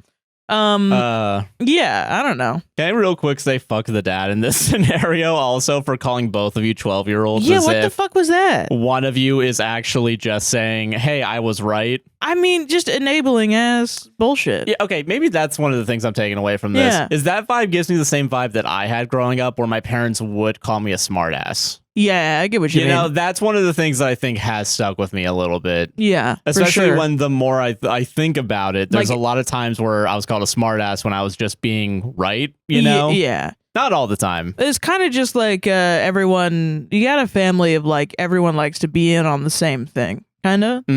And if your mom or anyone was like going against you for some reason, like, oh, Josh, shut up. There was like a 70% chance everyone around is going to be like, yeah, Josh, shut up. And then it's you against the whole house. Yeah. You know what I mean? Yeah. And that sucks ass. It does suck ass, yeah. It's like, it wasn't like that for me because it was like mom's crazy. Like we all knew mom was crazy. My brothers were also kind of crazy, but they were like fence sitters. They weren't like, I'm also crazy. They'd be like, yeah, but she's got a couple of points. Have you thought of but she is insane. So I see both. You know, the insane woman sometimes does have facts and logic on her side. Broken clock, right? You shouldn't be doing that. And it was just, I don't know. I don't think they knew how to handle it, you know? A broken clock's right. You are supposed to keep on breathing to stay alive, yeah. But it might be that the people in your family are doing that. They're jumping on the bandwagon just because it's easier than saying the opposite. Like saying, actually, no, I think Josh is correct. Yeah. But yeah. But I get it, yeah. Yeah. Solved it? Solved it. Not the asshole. Not the asshole. Okay, this one's awesome. Am I the asshole for making a kid, quote unquote, cry at a birthday party? Cry at a birthday party. That's a strong start. That's a real strong start. Yeah, the title's bad, so you know it's NTA. You know what I mean? Yeah. Yeah. A little context. It was my child's birthday party. She turned 7. We invited 10 girls, all in the 7 to 8 year age range. Next to the obvious snacks, sweets, play activities, I decided to do a couple of games where kids could win prizes. We all did 8 games like bingo, pin the broom, etc., and had 8 prizes. It was a drop-off, but parents were welcome to stay if they wanted. One girl, whose parent wasn't there, was having a hard time every time she lost/didn't win. I comforted her, all the girls did, and my daughter even gave her a little toy of hers to keep. Oh, that's nice. Yeah, it was super nice. That's sweet, yeah. Yeah. Overall, it was a fun party. The next day, I talked to the girl's mom, who is a close friend of mine, and asked her if her daughter had a good time and if she was okay, mentioning that she had a couple of meltdowns. The mom asked me if there was a prize for every girl, and I said no, just 8 for every win. But of course, there were party favors at the end of the party. Oh, okay.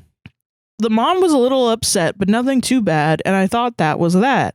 Then, after I canceled a play date, she texted me that I have made her kid upset / cry twice this week. Needless to say, she was having feelings about it. I met up with her and told her that I'm not responsible for her child's reaction or feelings. She disagrees. It was my choices of not having a prize for every kid that made her upset and that it was not okay. I think she wants an apology from me, but I'm over here just thinking, in what world is it okay to blame your child's feelings on someone else? She also said that it was supposed to be a fun time for her, but now she got a lesson on winning losing from me, and it wasn't my job because I'm not her parent. I'm just... wow. Yeah, okay. No words. More info. Canceling the playdate was unrelated to this. Hence, she texted me after canceling the playdate. You made her cry twice this week. Oh, is it because the second time you canceled? Yes. Oh. Yeah. And 6 out of the 11 girls won a game. Girl started crying after round number 2, cried every time she lost until my daughter gave her a prize somewhere around round 5 or 6. Okay. I didn't know that this was a thing. I only know this from NL and Dan Giesling. Talking about their kids or like... Well, there's like a really funny story about... I didn't know this was a thing in kid birthday parties, but like there was like a thing where they would play like White Elephant, kind of.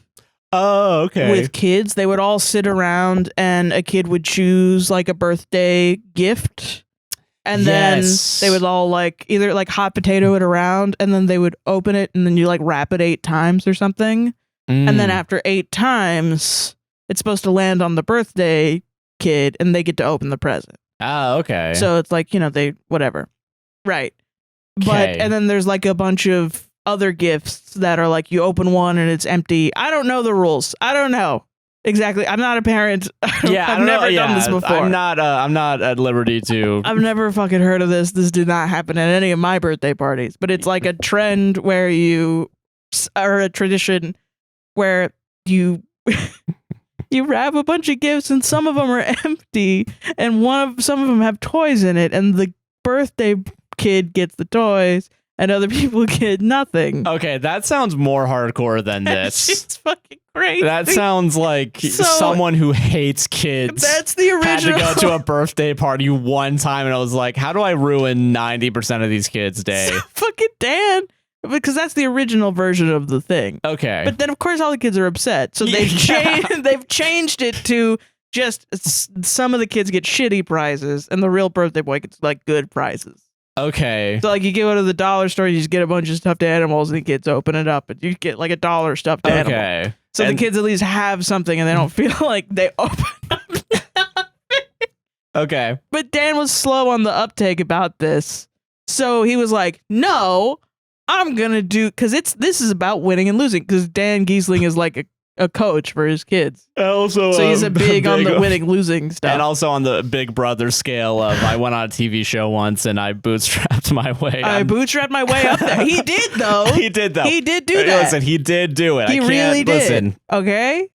Yeah. So let's be real. All right. Yeah. So he fucking all of a sudden he's in this thing and everybody's clapping and then it stops and then a kid opens the present and there's nothing fucking there and the kid starts crying and Dan immediately starts crying and Dan has to be like, oh shit, oh fuck, and he starts giving away his own kids' presents to the other kids, making his own kid upset. To stop the crying and stop the traumatizing these kids. Yeah, because that's really hardcore. That's really bad. And it's a similar vibe to this story where it's like you got 8 games and it's like, who's the winner? Yeah. And it's like, who cares? A little bit. But I do agree you should learn winning losing. Because I agree with that. Learning about these things, I was like, man, this is not a fucking I don't remember my childhood. I remember there was a bingo game at my school that I really wanted to win a present. People in my family won presents. I didn't win a present. It was literally like a Simpsons bit where everyone else around was like going out to their car, hauling like a huge telescope. Like a wheelbarrow full of prizes. Yeah. Awesome prizes. And I was like, weeping, crying because I didn't get something or something. No, I get it. And it's just like, I don't know. I feel like every kid needs that moment. Okay, the question is, though, is this the moment to... Which I guess in this moment... I don't think this has to be. I think it's on the parent to not give this moment to their kid before the birthday party. Why is it on this other... Why would you drop off your kid, they're alone, at this party, and your kid doesn't... Like, I get that this parent thinks that it's like common courtesy to just give kids presents at other kids' birthday parties. But also... That's so foreign to me. Yeah. Why would you expect that to be a thing without communicating it? Well, but I don't know what the culture is in parents. Yeah, because I feel like with, I guess, maybe the original... I'm not sure what the original point of birthday parties were. Because I know that, like, you know, it's mostly the main kid gets the fucking present. That's what I thought too, right? And I guess maybe the lesson that you're supposed to learn that it's good to give. Like, a gift is not only good for the receiver, but the gifter. I don't know. Isn't it nice to see your friends get to be happy? Yeah. Isn't it nice to celebrate your friends? You know, living another year. It's not really even about gifts or anything. Yeah. It's just like, yay, we all love you.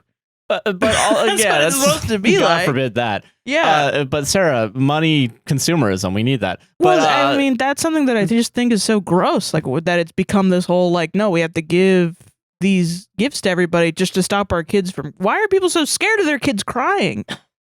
It's sad or whatever. No. But I'm sorry, everybody else has to fucking deal with your kid in the motherfucking airport screaming, crying, because they do it all the fucking time.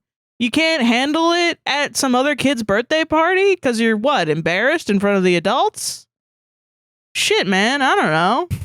And honestly, I'm shitting on parents. Let me shit on non-parents real quick. Yeah. If you are upset at kids crying, you need to shut the fuck up. You don't even have that kid 24/7. Yeah. If you are ever like around a kid crying and you're like, I can't even handle this for even 2 seconds, go home.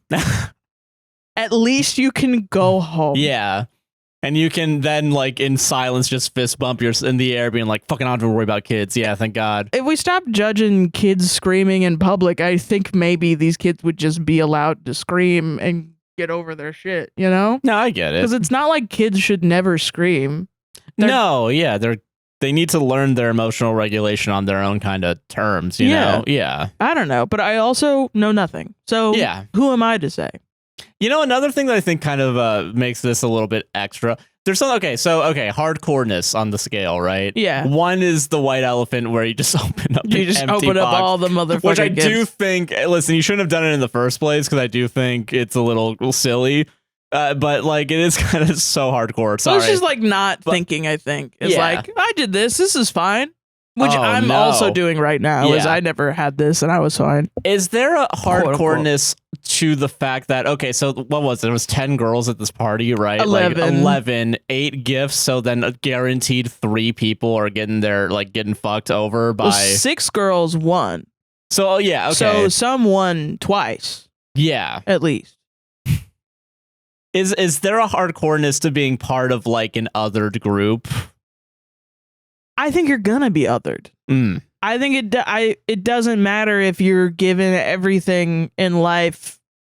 I don't like, people will say like, you want to live in a socialist, communist. Even if we did live in a socialist, communist society, I mean, there'd still be like life would still other you somehow. Yeah, life would be like, this guy gets a green tree and this guy gets a barren tree just because I decided. That I don't know. Yeah. Just because life is the nature of life is random. So the kids are going to have to learn that at some point. You're not really teaching them, therefore you're just kind of pushing it down the line to when they're going to be by themselves, and alone and world. scared. Yeah. At 28 years old. Yeah. In 2 weeks. And 26 as of a couple months ago. Yeah. But no, I get you.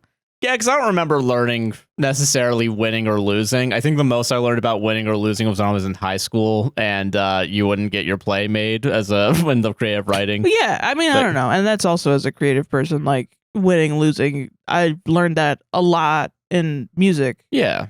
You have to. Yeah, you have to be okay with losing, quote unquote, or failure, quote unquote. But and that's why I guess it's so foreign to me, the concept of, and I think that's also Dan's mentality in the story was he's like a sports guy. Yeah. And it's very similar music and sports in that way where, you know, your body is your instrument kind of like it's a physical aspect. Yeah. And you know, you're training and sometimes you just don't make the fucking cut. Yeah. So, sometimes you just don't do it. Yeah. It sucks. You just have to deal with it. Yeah. And but that's not a sign to give up, you know? It's like no, exactly. You learn that over and over and over and over and over again. So the concept of just kids that are upset getting like complaining and then getting whatever they want throughout their whole life until they die is wild to me. That's not gonna be my motherfucking kid. All right, that's fair. At some point, my kid is gonna be okay with failing. Like that's a success. Yeah, you know what I mean. I agree with that. Jeez, that's a good. I like that. You know. Yeah. But also, like, you don't blame your kid crying on some other parent. That's your kid. That is your Like, how hands off are you? Calling it, oh, honey, you're upset because you don't like the toothpaste that we have? Let me call Costco. Danielle. See, that's what Santa's for. Throughout the entire year, Santa, he doesn't like the toothpaste. Yeah, I know you're going to have to give him coal this Christmas. And then you give him like an iPhone 7. You know? Yeah, that's fair. And they unlearn all the lessons they learned the whole That's good. year. Yeah, it's good to unlearn. Yeah. Yeah. Solved it, man. Yeah. Hell, it's fucking give him like an iPhone or some shit. I don't fucking know. An iPhone from like fucking 10 years ago. Yeah. They have time to catch up then. That's good. Yeah, that's good. Am I the asshole for refusing to sit in different seats at a baseball game? Wait, real quick, did you see the baseball Karen video? No. It's the one where, I swear to God, you probably have seen it. There's like, this lady was with this dude was with a kid, and this lady was in the stands, and she's got the Karen haircut, unfortunately. Awesome. Hell yeah. And the glasses. And this guy, there's a baseball, guy gets a baseball. I will say the guy is like not in where he was sitting. Okay. He was like in a different section trying to get the baseball. He did get to the baseball first. That is important. Okay. And from what I understand, baseball etiquette is whoever gets it first just takes the frickin' baseball. Okay? And he takes it back to his kid and he's going to give it to his kid. Baseball Karen walks on over to him and is like screaming in his face. Oh my God. To get the baseball back, and he has to take the baseball from his own kid and give it back to her so that she stops screaming, and then she walks back with the motherfucking baseball. Sorry, it's your wiggling beanie. It's just so fucking fun. Okay. Yeah, and she got fired from her job. Okay, that's a little. Which is like, I don't know if that is her job picking up baseballs. No. Okay. What? Yeah. Okay. On the scale of Karens, like who needs their she's jobs, a Karen. Yeah. Okay. But why would you lose your job for? I mean, it's fucked up what she did to that. Okay, kid. It's a little, yeah. She screamed mostly at the adult. Okay, mostly still. It's funny if she screamed at the kid. I don't remember her screaming at the kid, but I remember her mostly screaming at the guy, and the guy was like, "All right, this is not my fucking." But it's just a wild video to see people crashing out. All right, I did not. Yeah, I didn't. I haven't the seen guy is that. awesome though. I thought it was initially fucked up. He was in another section, but I didn't know. I don't know baseball etiquette because I don't go to baseball games. I don't. Yeah, I don't know either. So we'll see. Maybe he's just a Chad. Anyway, continue on your story time. Baseball. You said baseball, and it made me think about it. Yeah, it all started clicking. Yeah. All right. I, 25 female, and my boyfriend, 27, have been dating for 5 months now. We live in a city with an MLB team that isn't very good. Braves. I bet it's the Braves. I'm going to say it's the Braves right now. You can deal with the comments later. That's not my I'm fucking. from Atlanta. I get to say that. You listen. I've seen them in real life before, and they lost every time. So I consider myself a bigger baseball fan than the average girl. My boyfriend loves the sport. This summer, we've been trying to go to a lot of games. Since the team isn't very good, the tickets are usually pretty cheap, and the stadium doesn't fill up at all. My boyfriend and I have been fighting about this and can't seem to come to an agreement. He ends up doing what I want, but I can't tell he's frustrated, so that's why I wanted to ask here. Oh, is it like you bought specific tickets and then you want to change your seat? All right, yeah. The ticket checkers do not check tickets. Right, yeah. My boyfriend wants to buy the cheapest seats and then go and sit closer. Yeah. I do not like doing this. I insist that we sit in the seats that we paid for, and if he wants better seats, we should buy them. Yeah. He insists that, quote, everyone does this and they don't care. One time we did do what we wanted and sat in people's seats. I was so fucking embarrassed when we had to move. My boyfriend didn't think it was a big deal at all. To me, it seems like stealing and it's just being cheap. Am I being weird or do I have a leg to stand on? I've done this before when I was a kid at Braves games with my brother, because my brother was like a teen and he just wanted to go to the friggin' Braves game on his like day off from high school, and my mom was like, you gotta watch Sarah, and he was like, Sarah, do you want to come with me to the baseball game? Because I really want to see the baseball game. And so we went to the baseball game, and we did that because I mean I'm being morally guided by a teen. A teen boy who is, you know, who doesn't have a lot of money. Yeah. All right. No, I get that. And I don't remember being embarrassed, and I did remember a lot of people doing it. But as a person with anxiety, I fucking hate doing that shit. No, see, this is kind of my angle too. Yeah. So, okay, people on Reddit are saying no asshole here, which I kind of get. I kind of I don't think it's stealing. I think that's a little far-fetched. And I think, especially with baseball, from what I remember from decades ago, and this is someone's probably going to be like, no, that's stealing. You're valid king, queen, royalty. You're so valid for that. But I know a lot of people that do it anyway, and nobody feels bad about it. And it's probably just like littering. You know, it's like they think of it like littering or some other morally bad crime that everyone, like loitering. Yeah. That everyone does anyway. Yeah. Littering is really bad. Loitering isn't loitering shouldn't be a crime. Littering does make sense to be a crime, but yeah. I think people view it like loitering is the sort of social vibe I see rather than like an actual crime where money is being stolen. Yeah. Plus also like every time somebody's in my seat, as long as they don't put up a fight about it, I don't care. You know, and that's my thing. Okay, so you know the reason why I think I'm more like stay in your fucking seat. The top comment, just which don't be like mad about it. Yeah. But like, what is it? The top comment is like, wait until the first pitch or whatever and then go, which I think makes sense. Yes, for sure. But I do remember the one time you and I went to Tampa. Multiple times now. I think it's happened. There's so many times. But the one I remember, and I think I'm thinking of this one because this was the worst experience with those teens were horrible. We went to Creator Clash, the first one in 2021, 22. I don't even remember. They bought the cheapest tickets that they could after obviously we bought ours. Yeah. Because they wouldn't let you buy individual tickets. You had to buy doubles if it was you and another person, I think. Yeah. And so we're sitting together and we're in the middle of this big group and we go and you have to get the usher, and the usher has to go and tell them, hey, get the fuck up. And they're looking at each other and they're laughing over us. And I'm just like, why am I sitting in between like 14-year-olds? Yeah. And they're not. They were college kids for sure. That was...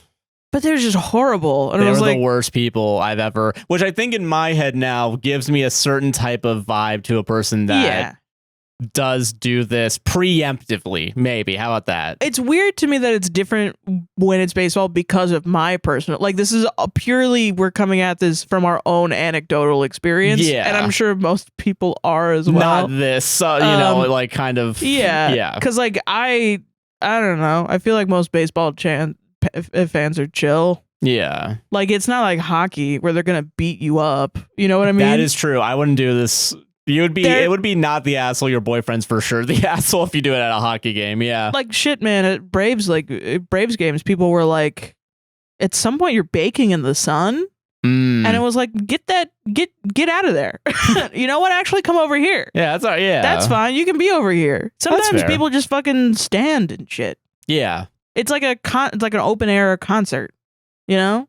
A little bit sometimes, but some people like the seats that they're. It just depends, I guess, on the. It probably changes city to city too. Oh yeah, I can get that. And I haven't seen the Braves in the new stadium that they have. I don't know what the seats are like or whatever, but it definitely used to be more of like an open air arena type vibe. So you know, it wasn't. But like, yeah, no. If we did it at like the Magic Arena. Get the fuck out of my seat. I think, Get the fuck out of my seat. What are you doing? Listen, Orlando doesn't have a lot going for it. The Magic sometimes, I think, does have something going for Orlando, at least. Yeah.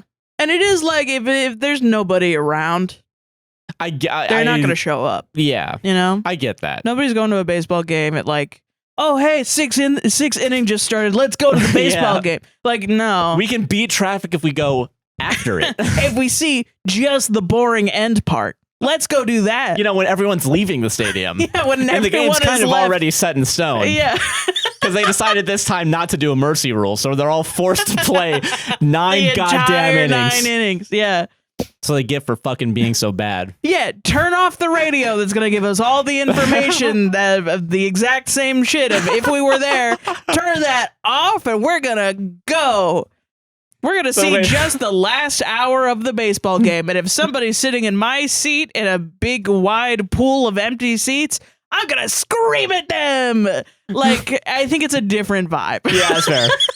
Guy who gets baseball tickets just for the hot dogs. So real. God, I really want to do the 2 genders bit, but it's so bad. There's a guy that was probably at he's probably at like January 6th. It's really kind of fucked up. But he's trying to make a political statement where he's saying there are only 2 genders, which I do not agree with. Obviously, I do not agree with either. Yeah. Obviously not. But he's saying it like he's selling hot dogs. And it's the funniest thing in the world. He's walking around going, 2 genders. 2 genders. 2 genders. Come get your genders here. 2 genders. 2 genders. How would you sell hot dogs? What's your hot dog? I think that is how the... Hot dogs here. What? Yeah, I'm trying to think because all I know about the hot dog sellers is what's already been in media. So now I'm a copy of a copy of a copy. But damn, fucking 9 Inch Nails. That's a song by 9 Inch Nails. I know, but you had to bring up 9 Inch Nails. You brought it up by mentioning them. I didn't do it. All right, let me try. Let me give it a go. Let me give it a. Do your hot dog chant, buddy. Get your hot dogs here. You start out with get ya. Yeah. Get your hot dogs here. Get your hot dogs here. I like hot dogs. Get your hot dogs here. All right, okay. Making sure I don't wake up the baby next door. Okay, you know what I would do? Yeah. Hot dog. Just that. Real simple. Hot dog. Hot dog. And it's DAWG. See, okay, this is how I know I'm a copy. Here's how I know. Because the way I did get your hot dogs here was from a community bit. Get your hot dogs here. It's when the dean, it's when they're on the phone and the dean is like pretending to be at a carnival for Brietta's boyfriend. You're so Get your popcorn here. Get your popcorn here. Hey. Fuck. Oh god, that wasn't. Wow, that was so deep seated. That was a deep That was cut. a sleeper agent of a meme in my head. Yeah. Anyways, solved it. No assholes. Like a real quick, hot, real long dog. Hot dog. I want a girl with a short, hot, And a long dog. long dog. There we go. All right, solved it. Oh fuck. As long as you're not stabbing people in the baseball game, I think you're fine, man. Yeah, honestly, there's like, yeah. Also, it's baseball. It's fucking baseball. It is baseball. Who cares? Yeah. Apparently, I mean, I don't know. Every time I talk shit about the Braves, everyone's like, actually, the Braves are good this year. And I'm like, oh, yeah, for real?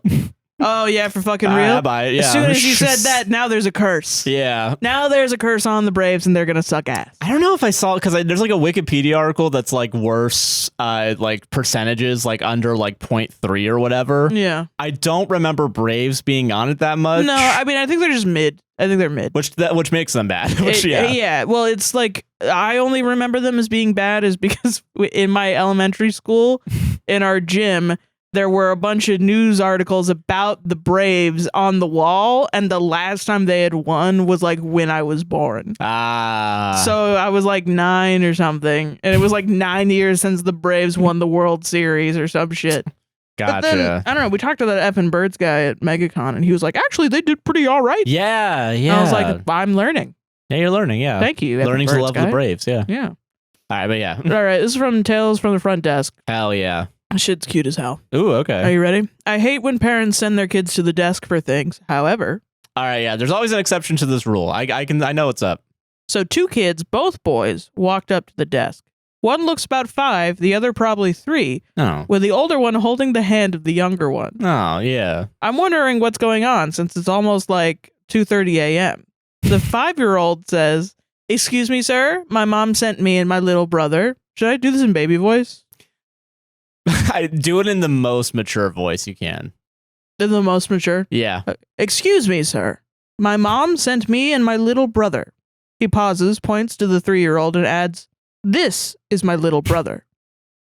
First off, I almost started laughing because that was freaking adorable. Yeah, that is adorable. But let me do it in the baby voice again. Excuse me, Joel. My mom sent me and my little brother. This is my little brother. Okay. Second, I thought, thank you for the clarification, because without that, I would have thought you were just walking around with a random kid. Dude, kidnappers are getting younger and younger, man. No, it's so fucked up. It's fucked up, man. He then tells me that his mother told them to give me a piece of paper they're holding. I take the note, and it's from their mother asking me to give the older one a pack of feminine pads and post it to her room. So I direct the kids to our guest store and point them out. They're about to just walk off with them in clear view when I call them back saying they should let me put those in a bag. The older one says thank you and then walks off. Thank you. Thank you, kind sir. Thank you. And then walks off. Like the title says, I hate when parents send their kids down for things when they should be coming down themselves. However, it's rare when it turns out this entertaining. Yeah, no, I think that was so fucking cute. Because I get I get this, because I understand like sometimes dealing with kids does suck in a customer service. No. However, I do also recognize that as a parent, you do need to like wean your kids off of you doing everything. So every once in a while, you're gonna have to push them towards like, hey, can you go up to the person and ask for this and give them the money? Dude, do you remember that Japanese show about the kids running around doing chores? Yes, yeah, like walking around doing like getting groceries. Yeah, but like you have to like at some point you're gonna have to do it. Yeah, for sure. 3 and 5, I think is I do think it's a little young. I mean, but it's also like I wonder if she was just like, I need help. Yeah, and I think that's fair. Yeah, I think that's 100% fair. Yeah, it was cute. Yeah. I'm glad that this person is. I think it's also, this is why I think you should be okay with kids being around. Like, even if you're not gonna have kids for sure. Yeah, you should at least have some child skills. Like toxic antinatalism, yeah, I do think is don't even shitty. Breathe near me, kid. Yeah, no. You shouldn't be aggressive towards people in general. Like, that's a side of individualism that I don't think we really talk about. Is the aggressiveness towards children. Yeah. They didn't do anything. They didn't do anything to you. No, you don't have to take care of them, but you should know how to like make sure the kid is safe. Maybe stop cursing a little bit and like, making sure and to make sure the kid's okay. Yeah. Yeah. It's hard though. I admit, like because I was thinking like, did I ever have to interact with kids? Not really, because I was doing customer service like with adults, and it was usually money changing hands. But then there was one time at the airport and it was like a 13-year-old or something. So it was like a mom and her young daughter. And she was talking to me about like the toll roads and everything. And she was talking to me about the like highways and shit. And I curse like a sailor. Yeah. And I don't curse in front of customers. Yeah. For sure. I don't curse. That's the one where, you have to hold back. Yeah. But this mom and her daughter were so casual that she just lulled me into like a friend vibe.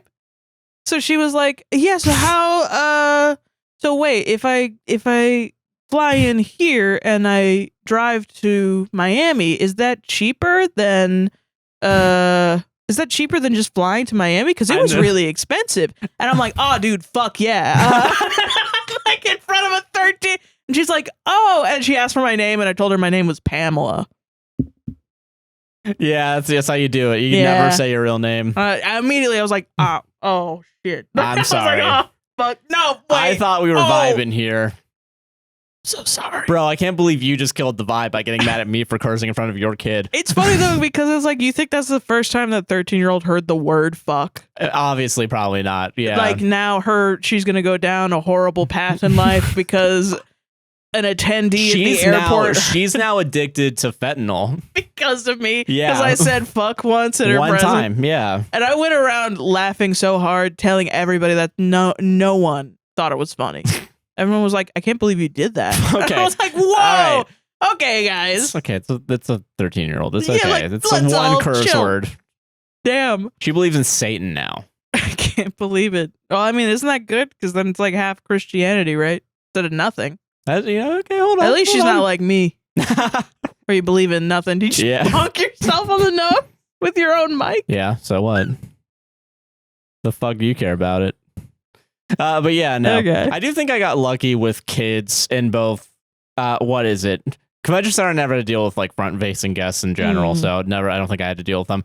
Universal and Disney, I had the benefit at Universal, like if I was working Annie Ann's, right? Yeah. A kid comes up and wants a pretzel or something, it's gonna be easy because they can either just fucking point at the pretzel, and then the number pops up in front of me, so they have so it's not that difficult. So you bring it out, you show it to them, and then they get excited for it. Oh, pretzel! Yeah, no, and it's like, and like in that moment, I don't even think if I was even having a bad mood that day, because there'd be moments where you're having bad moods. Yeah, I don't think I'd be like annoyed Fuck at the kids. idea, that there's a kid getting a pretzel. And I think at the end of it, it's like it is a little heartwarming that like they get happy at this thing that you had a hand in making. You know what I mean? Now you see, you're so posturing right now because I fucking remember when you were doing the Dippin' Dots carts. Dippin' Dots is that's why I didn't say Annie Ann's. I said Annie Ann's is what I meant with pretzels. Dippin' Dots is a whole other story. It's because during the winters, those kids loved ice cream so much, and you hated that shit. Annie Ann's is it's because that was inside and air conditioned. And it's warm, and you're giving a kid a warm pretzel. And they're like, "Yay, I'm so cold." Meanwhile, thank you, sir. every single parent that can't fathom why their kid give me my kid ice cream now. Yes. Why are you so slow? Actually, instead of doing a large, let's do the sundae. Let's do this. Let's just make. You were gonna do 20% of work. Now it's 120% work. Yeah. How about you? Why not? And honestly, I'm going crazy. That is because Dippin' Dots I had to work alone.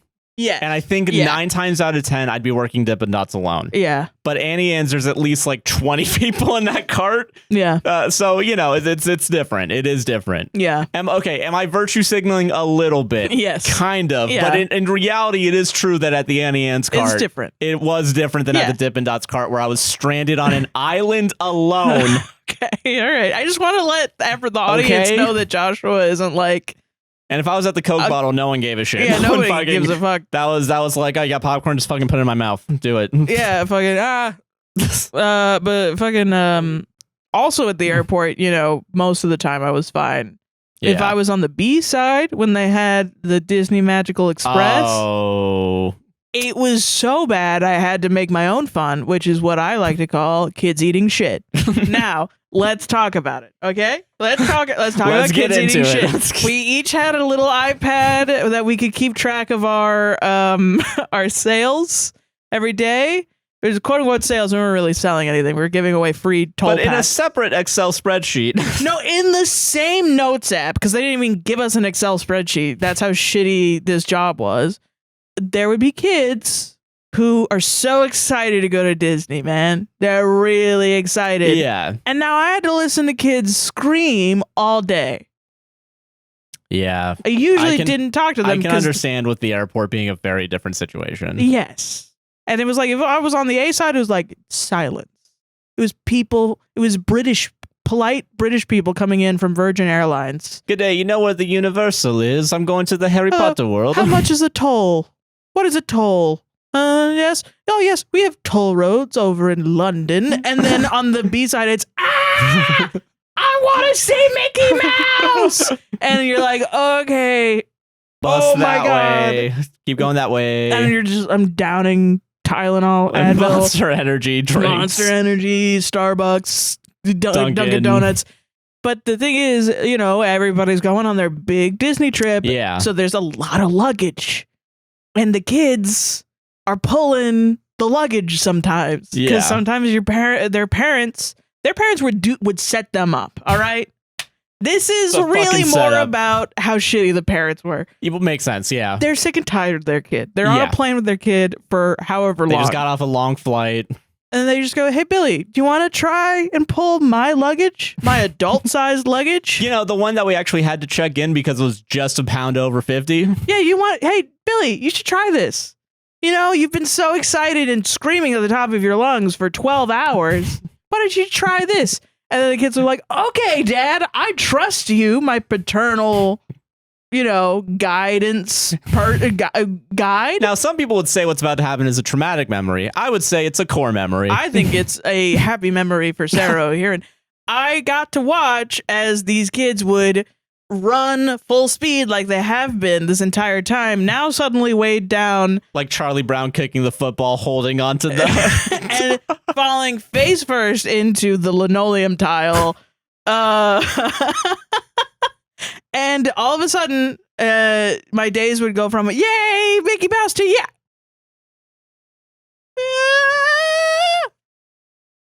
I can't wait to go see Mickey. Remember how you were just talking about how we have to act in front of kids? Shit was awesome, and I kept a fucking tally of it every day. The highest I ever got was 19. Shit was awesome. It was great. I almost started a newsletter of how many kids were eating shit that day every day, and my coworkers would come up to me and be like, how many kids ate shit today? And I'd be like, only 7. No kids were actually harmed in the production of this podcast. Maybe some of them. Well, not in this podcast. I don't know any kids. But those kids, I don't know what happened to them. Maybe concussed. I don't actually know. So is this... Their parents should have been looking over them better. All right, now you virtue signaling. Like the opposite. Like I hate kids too much. That's awesome. Oh, it's all But good. yeah, I'm so that gonna was I'm kids saying, let me eating get shit. you out of this hole. Let me get you out of this it's not a grave. hole. It's the best joke I've ever made in my life. I can't beat it. And I made it when I was 19 years old At or the something. airport, just... Yeah, awesome. All right. Rolling up my sleeves for this one. Mm-hmm. Getting in the minds on this one. Damn, getting in. Okay. Damn, he flexed. This is my Shit. All right, okay. Would I be the asshole if I locked my roommate out all night because he refuses to get a new key to the apartment? Okay. I, 22 female, live with my ex, 21 male. We moved in together in NTA. February. We moved in together. I'm joking. We'll see. He keeps asking me, can you make me a new key? And I'm like, no. You sleep outside in the dirt. We moved in together in February, but broke up shortly after because he was a lot different to live with compared to how we would visit each other's apartments beforehand. Okay. Around March or April, his key broke. Thankfully, it didn't get stuck in the lock and we both have pieces of the key. Also, it shouldn't cost anything to let the rental company know and get a new key because the key wasn't lost, meaning they didn't have to rekey the whole apartment. Oh, that's cool. I let him know that it was his responsibility because it was his key. He has not done anything to contact the rental company. He refuses to call businesses due to anxiety and also just hasn't contacted them through email or the service portal on the website. We live in a safe neighborhood, but I prefer to lock the doors, especially at night, because you never know. Yeah. Over summer, I worked an internship and mainly lived in another city, so I was nice and gave him my key during that time. Okay. Now that I'm back home, I took my key back and decided I was done catering to him. In the 4 weeks I've been back, I've locked him out at least 6 times. I lock that door at night around 9 p.m. after I get home from work, and when I leave the apartment, whether or not he is there. I have been woken up past midnight in a few occasions because he was locked out while on a date. Okay. I thought the date I don't care about. Yeah. You seem to care about it. I don't give a shit about it. It's just like, why are you all still living together? Like, I mean, it's hard to find. It's hard to find. Yeah, you get a new lease or whatever. Yeah. It's just such a weird situation you're in now. Sorry, I'm just wow. Yeah. Yeah. I thought if I was more serious about the consequences of him not getting a new key, then he would finally just do it. I'm now debating keeping him locked out the whole night and refusing to wake up and let him in. He knows I'm upset about this, and all my friends agree it might be the push he needs to be a responsible adult, but I honestly feel bad about going through with it. It's still warm outside, so staying out in the weather isn't an issue. His parents also live an hour away, so it's not like he has nowhere to stay if I do this. I've honestly struggled with standing my ground my whole life and can't tell if it would be an overreaction and going too far. At the same time, I'm sick and tired of not locking the door at night or when no one is home. I don't think it's my responsibility to cater to his schedule and disrupt my own whenever he needs to be let into the apartment. Would I be the asshole? I don't think so. I think people might even be like, you're being a necessary asshole. But I don't know. I think he could just go on the service portal. Like, I get anxiety on the phone. There are some people that have genuine, really bad anxiety. And I think that's kind of where I'm also at, because I do have anxiety of calling on the phone. Yeah. Like calling my landlord. Like, it's a service portal. If you have a service portal and you can do it, you should do it. Yeah. What? Why is he not getting a dang key? That's so irresponsible. It's a little. It's kind of fucked up that you even have to do this like you're training a dog or you're a mother to a child. Like that. Yeah, this is like, regardless of him being your ex, it's just a bad roommate scenario. Yeah. Like, I mean, and the last time we talked about locking your doors at night, we got a bunch of people from like Norway or like Russia or somewhere where they were like, we don't lock our doors. Are you Americans so scared of your neighbors that you have to? Yes, they have guns. We go pew pew every once in a while. There's some crazy motherfuckers out here. Even if you live in a safe neighborhood. Have you read In Cold Blood by Truman Capote? Can I also, I do think there is something weird. We're not done with the post yet, just saying I do have edits. But there is something weird personally. Maybe at night, I do want the doors to be locked at night. Yeah. But if I wake up in the morning and the door was unlocked, I'm not going to freak out immediately. I'll do like a little check around, be like, nothing's changed, right? And then go back. Every night you can't lock your door because maybe your roommate might come home. That's a lot. But then also, if you have to go to work and leave your house unattended for so you just come home hours. And shit's just open? Yeah, I don't trust that. I wouldn't trust that at all. That's terrifying to me as someone who's always locked their doors. Yeah. So it's a thing. It is a thing here to lock your doors. Like, for anyone that may not know. Yeah. So I mean, maybe we're pro door locking. Yeah. But like maybe that's a bias that we have. But I think it's normal to lock your doors. When you're inside. But okay, there are some edits here. Yeah.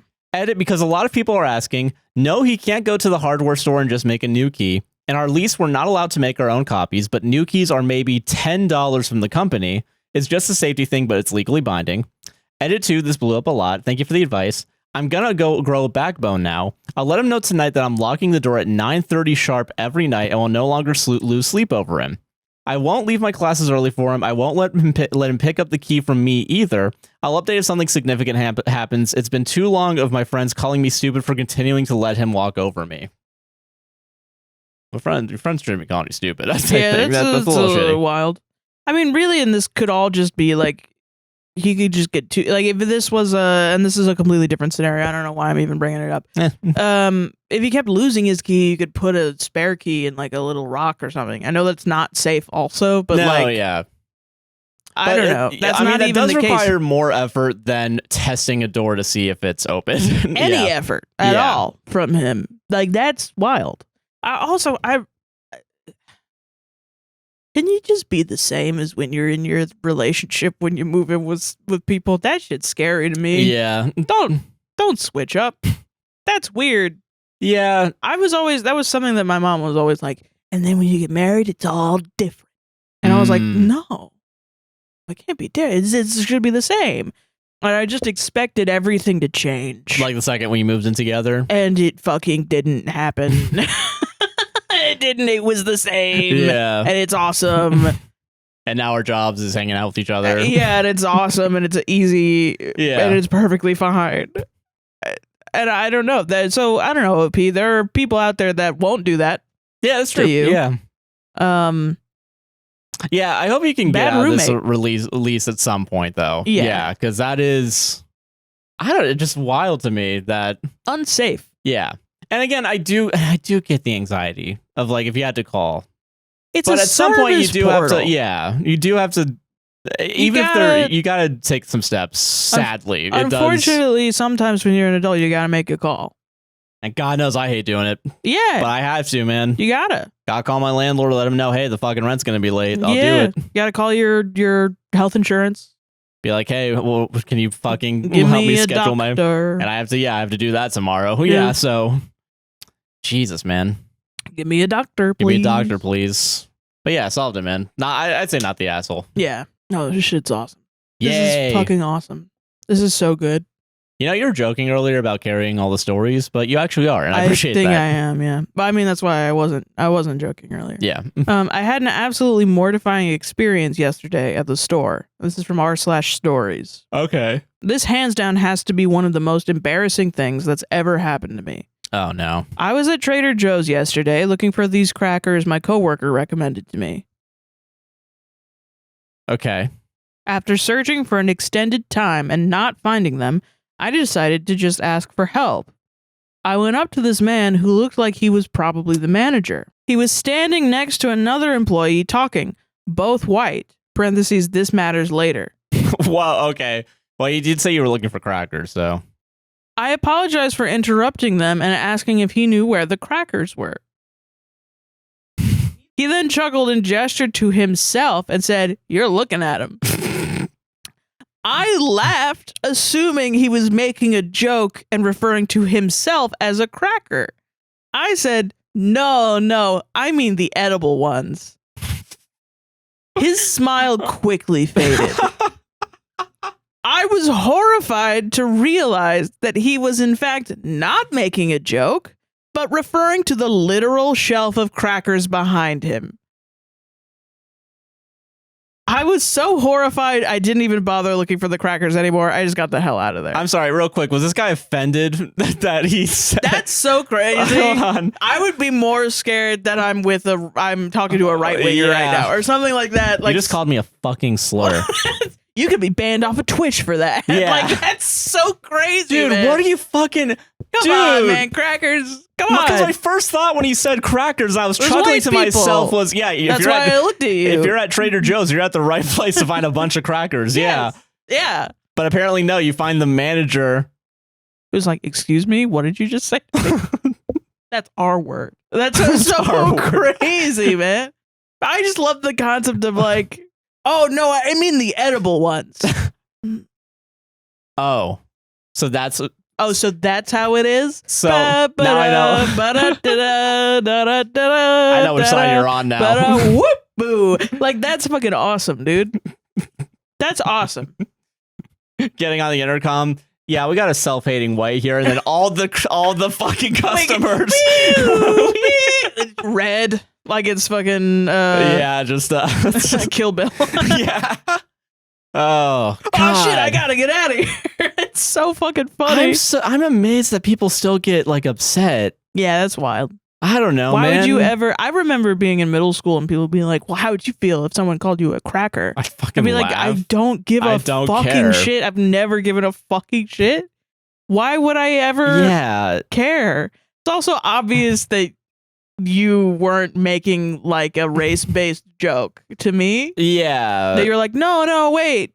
And they were maybe just playing it up, I guess. I don't know. Or they were being for real. Or they you were being can for never real. know. Maybe they were trying to Tim and Eric their way into your life where it's like... I hope the people that don't lock their doors at night in other countries are like, damn, Americans are scared to just fucking talk to each other too. Yes. We're terrified of talking to each other, man. Because what if they're scared of the word cracker? They might. But they're like, it's a shame that man died, you know? That's wild. Jesus, man. That's crazy. You can't say cracker, You can't though. say cracker. No. But boy, oh boy, doesn't it suck that man died and such? Yeah, it solved Okay, it. Yeah. solved it. All right, okay. Am I the asshole for telling my friend's fiance to F off when he complained about them using my recipe? The way you said the title was really funny. Am I the asshole for telling my friend to F off? It's like really silly. I'm trying out new things. Yeah, I'm trying to get a new audience. Yeah.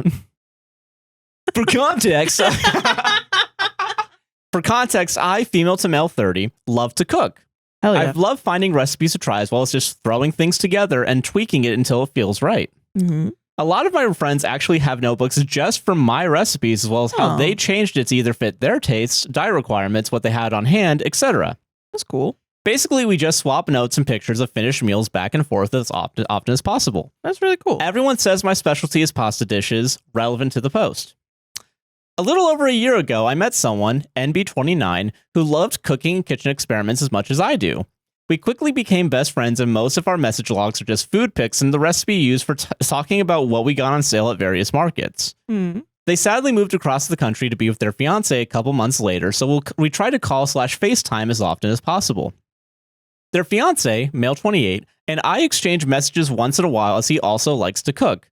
But it's clear we're simply polite and civil. No dislike of each other, but simply put, we're not friend material. Okay. A few days ago, my friend messaged me and asked, how can I get rid of a pack of bacon, half a box of pasta, various peppers, and several partial bags of pre-shredded cheese before they expire? Well, that sounds good. I asked for specifics, brands, types, amount of each thing, and whipped up a quick, cheesy pasta pan-made dish. Mm-hmm. I then took notes for cooking times as well as which seasoning / amounts I used and left it at that. Mm-hmm. As always, I added the disclaimer of course, do what you want with it. This is just the basic outcome of ingredients listed. Tonight, my friend FaceTimed me as they made the recipe and showed me what they added to it in addition to the basics, and the call lasted until they were about to sit down and eat. Nice. They were over the moon excited to show me as I am the god of pasta, so my approval means a lot. Nice.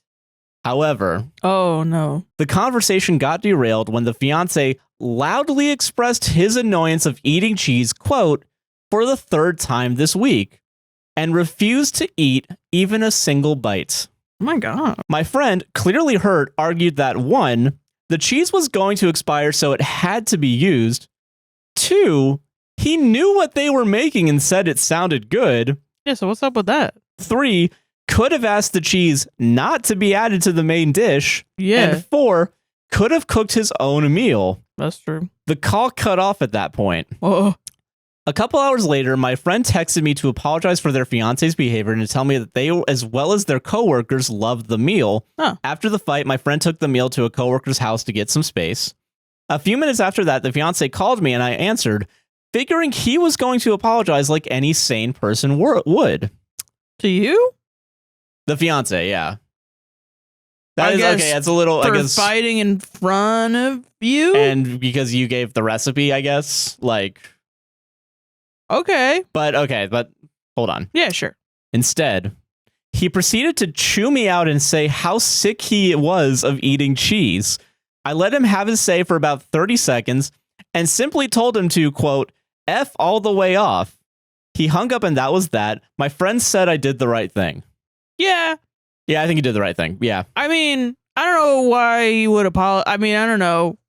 Really, it's your friend that was the one that needs to be apologized to. So he should really apologize to them because he was a dick to them. Yes. However, he was a dick in front of you. So also maybe it'd be nice. I don't know if I would like expect it to happen. Maybe like an explanation or something. Like, I think, yeah, maybe that's what it's meant by, like, they're explaining by, like, apology, you know? If I was, like, really close friends with somebody, like, if my friends that are together fought really badly in front of me, which actually has happened, and I just didn't pick up on how badly they were fighting, because they kind of jab each other a lot. They're one of those couples where they take digs at each other, but they really love each other. Oh, I get what you mean. And, so I just didn't know that they were really fighting. And then I only heard later from both of them that they were actually fighting, and I was like, "Oh, we're good?" Everything and they were chill? like, Yeah. it was like weeks later, and they were like, "Yeah, we're fine." And I was like, "Oh, okay, Phew. chill, Yeah. great." But it has happened in front of me. I wouldn't expect like an apology. I would maybe be like, "Hey, you good, fam?" Yeah, I get what you mean. And then they would maybe be like, "Yeah, this is what happened," and blah blah blah. But I don't actually want to like pry into their relationship because I feel like it's not my place. Not saying that OP is. Yeah, I don't think he. Yeah, I get what you mean. Yeah, I don't think he is either. But that was my first thing. I mean, it's wild though that when he called and he was like, "Stop making me eat cheese. You're not on the same coast. Yeah. Don't fucking eat cheese. You don't want to. If you don't want cheese, just be like, speak up. Be an adult and speak also, up. Yeah, because but you did also say that you were interested in the meal to them. You were like, "Oh yeah, that sounds great. Thank you for making this." I'm adding more to it, but like you said that you were cool with the meal to them, and then he, for some reason, still is like afterwards was like, It's some sort of like control thing. I bet you. maybe Just like, I gotta spoil your happiness or something. because also like I don't know. I wonder if, because maybe, and this is me thinking he's malicious, right? Where it's like doing it on the FaceTime call between OP and their friend. Yeah. That's what I thought too, was like saying, "Oh, I can't like hearing your partner be like, I can't wait to eat this. Cheese again. Oh, cheese again." It's very like, okay, bud. And listen, I'm missing the forest for the trees here. Cheese, cheese for cheese is awesome. Cheese is great. We both get constipated regularly because we love cheese. Okay, we don't need to tell them that. We get constipated regularly because we love cheese. But also like most With meals pasta. kind of does have like a dairy element. Not most, but I think a lot of meals in a typical American diet. Yeah. If this takes place in America, of course. Yes. But I can't think of a time. Honestly, I'm going to be real with you. I don't think there's been a time this last week in the past 7 days where we didn't haven't have had some sort of dairy. Yeah. Yeah. I can't remember all the meals, but There are times when I'm like, wow, this doesn't have dairy in it. Like when I make like a jambalaya or something. oh yeah, true. I'm like, and that's like if I make it without butter. And even then, it's like if you put butter in it, it's like, well, yeah. But pretty much everything else isn't. I'm like, Also- damn, that's crazy. Here's my question: you just have shitty cheese? Because I'm telling you, man, if you told me, hey, we're having cabbage cheese for the 7th time this week, I will say sometimes I'm like, there's a lot of cabbage cheese. some of us aren't real fucking cheeseheads in this goddamn chat. And It's not actually cheese. It's not actually dairy, isn't it? I think it's dairy-free. non-lactate or Non-lactate. whatever. That's not real. I think it is real. Okay, hold on. It's not real. It's probably real cheese, but it's not real lactate. Give me that lactate. How that lactate? Lactose free. It probably is lactose free, Yeah, it's lactose free but cheese. it's naturally lactose free. So no sugar means no lactose. Ingredients include fresh pasteurized milk, cheese, cultures, and salt. Give me that sugar cheese. That's what I want, baby. Sometimes I'm like, this is a lot of cheese. Okay, that's fair. But would I ever be like, "Bleh, Yeah, you cooked me food and it's cheese again"? After saying, "Ooh, boy, oh boy, do I love me some cheese." Yeah, no, I did wouldn't. literally just say today, hey, do you want mac and cheese for dinner? And I was like, yay, a wooga. A man that's a making the mac and cheese. Yeah. You're after my heart, Joshua. Yeah, I think. Fair. Yeah, it's great. Hell yeah. But my first thought too was like, who is this loser? Yeah. Yeah, they need to find a better fiance is what I'm hearing. The only way that he could not be the asshole in the scenario, the partner, is if he is like lactose intolerant. Yes, yeah. And you're just like, fuck it, I want cheese. You're cheese. Eating cheese. You're gonna have diarrhea. Fuck you. Fuck you. Listen, my friend, all right, he told me that We I have to throw to. your friend under the bus because you love cheese that much. Like showing the text, but covering the part where it's like, also, hey, you can do whatever you want though with it. You can add and remove as needed. Dude, I saw an "Am I Overreacting" text thread post while looking up posts for this show. Yeah, and they just blacked out entire messages of their own. Awesome, actually. And it's like not even the ones where it's like obviously identifying information. It's just the entire entire text bubbles. And then afterwards, it's like, can you believe this guy? Can you believe this guy? All right. Okay. All right. Moving on. Oh, am I the asshole for calling my husband a fucking asshole? God, I don't want, I'm not putting any bets on this one. I'll keep my mouth shut. This just happened. I'm still fuming, but I need to know if I was in the wrong for calling him that. I was working out in our basement home gym in the middle of a heavy set doing legs. My husband called out to me from the top of the stairs. I told him, hang on, so I could finish the set. Okay. He kept calling me. Again, I said, 1 sec. When I finished and made my way back upstairs, no more than 30 seconds later from when he first called out to me, he was just annoyed and angry with me because I was apparently ignoring him. What? I mean, 30 seconds is not ignoring enough time in my book. Okay, that's... So I explained to him that I was in the middle of a heavy set, so I couldn't speak right away, but I did respond, hang on. That is true. Yeah, you actually did not ignore him, yeah. He kept brushing me off and ignoring me, so I told him normally when someone is working out, you wait until they're done with the set to talk to him. His response to that was to be dismissive, as if that wasn't really a quote-unquote thing, and was mocking me. What? My husband does not work out, so I didn't expect him to know this. So after he was talking to me like I was stupid, I just had enough and said, seriously, you're mad at me because you were talking to me while I was lifting a heavy set? You're being a fucking asshole. He obviously didn't appreciate that and blew up.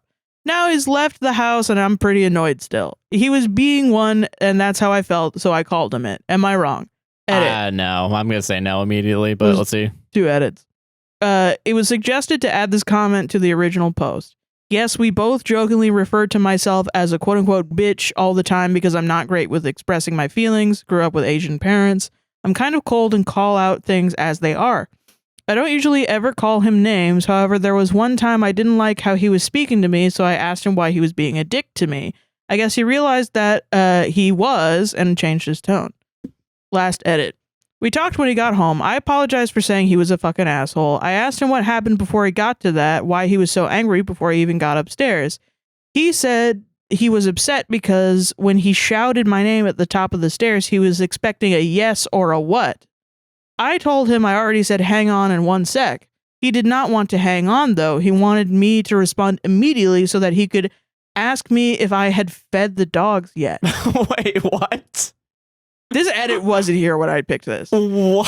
This makes it so much worse. I told him I thought I was being reasonable / respectful and that I wanted to finish my set first so I could make my way upstairs to give him my attention. Yeah. This is very much unlike him. Usually he just walked downstairs if he called me and I didn't respond. We both apologized. Things are still a little tense, so we're just going to chill out separately around the house until we're both completely cooled down.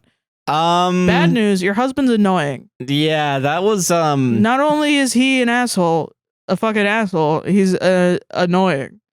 I hate it when people are like, "Can I ask you something?" Hey, he didn't respond to me. You're ignoring me. Yeah. What did you want? What did you want? Could you did you get the mail?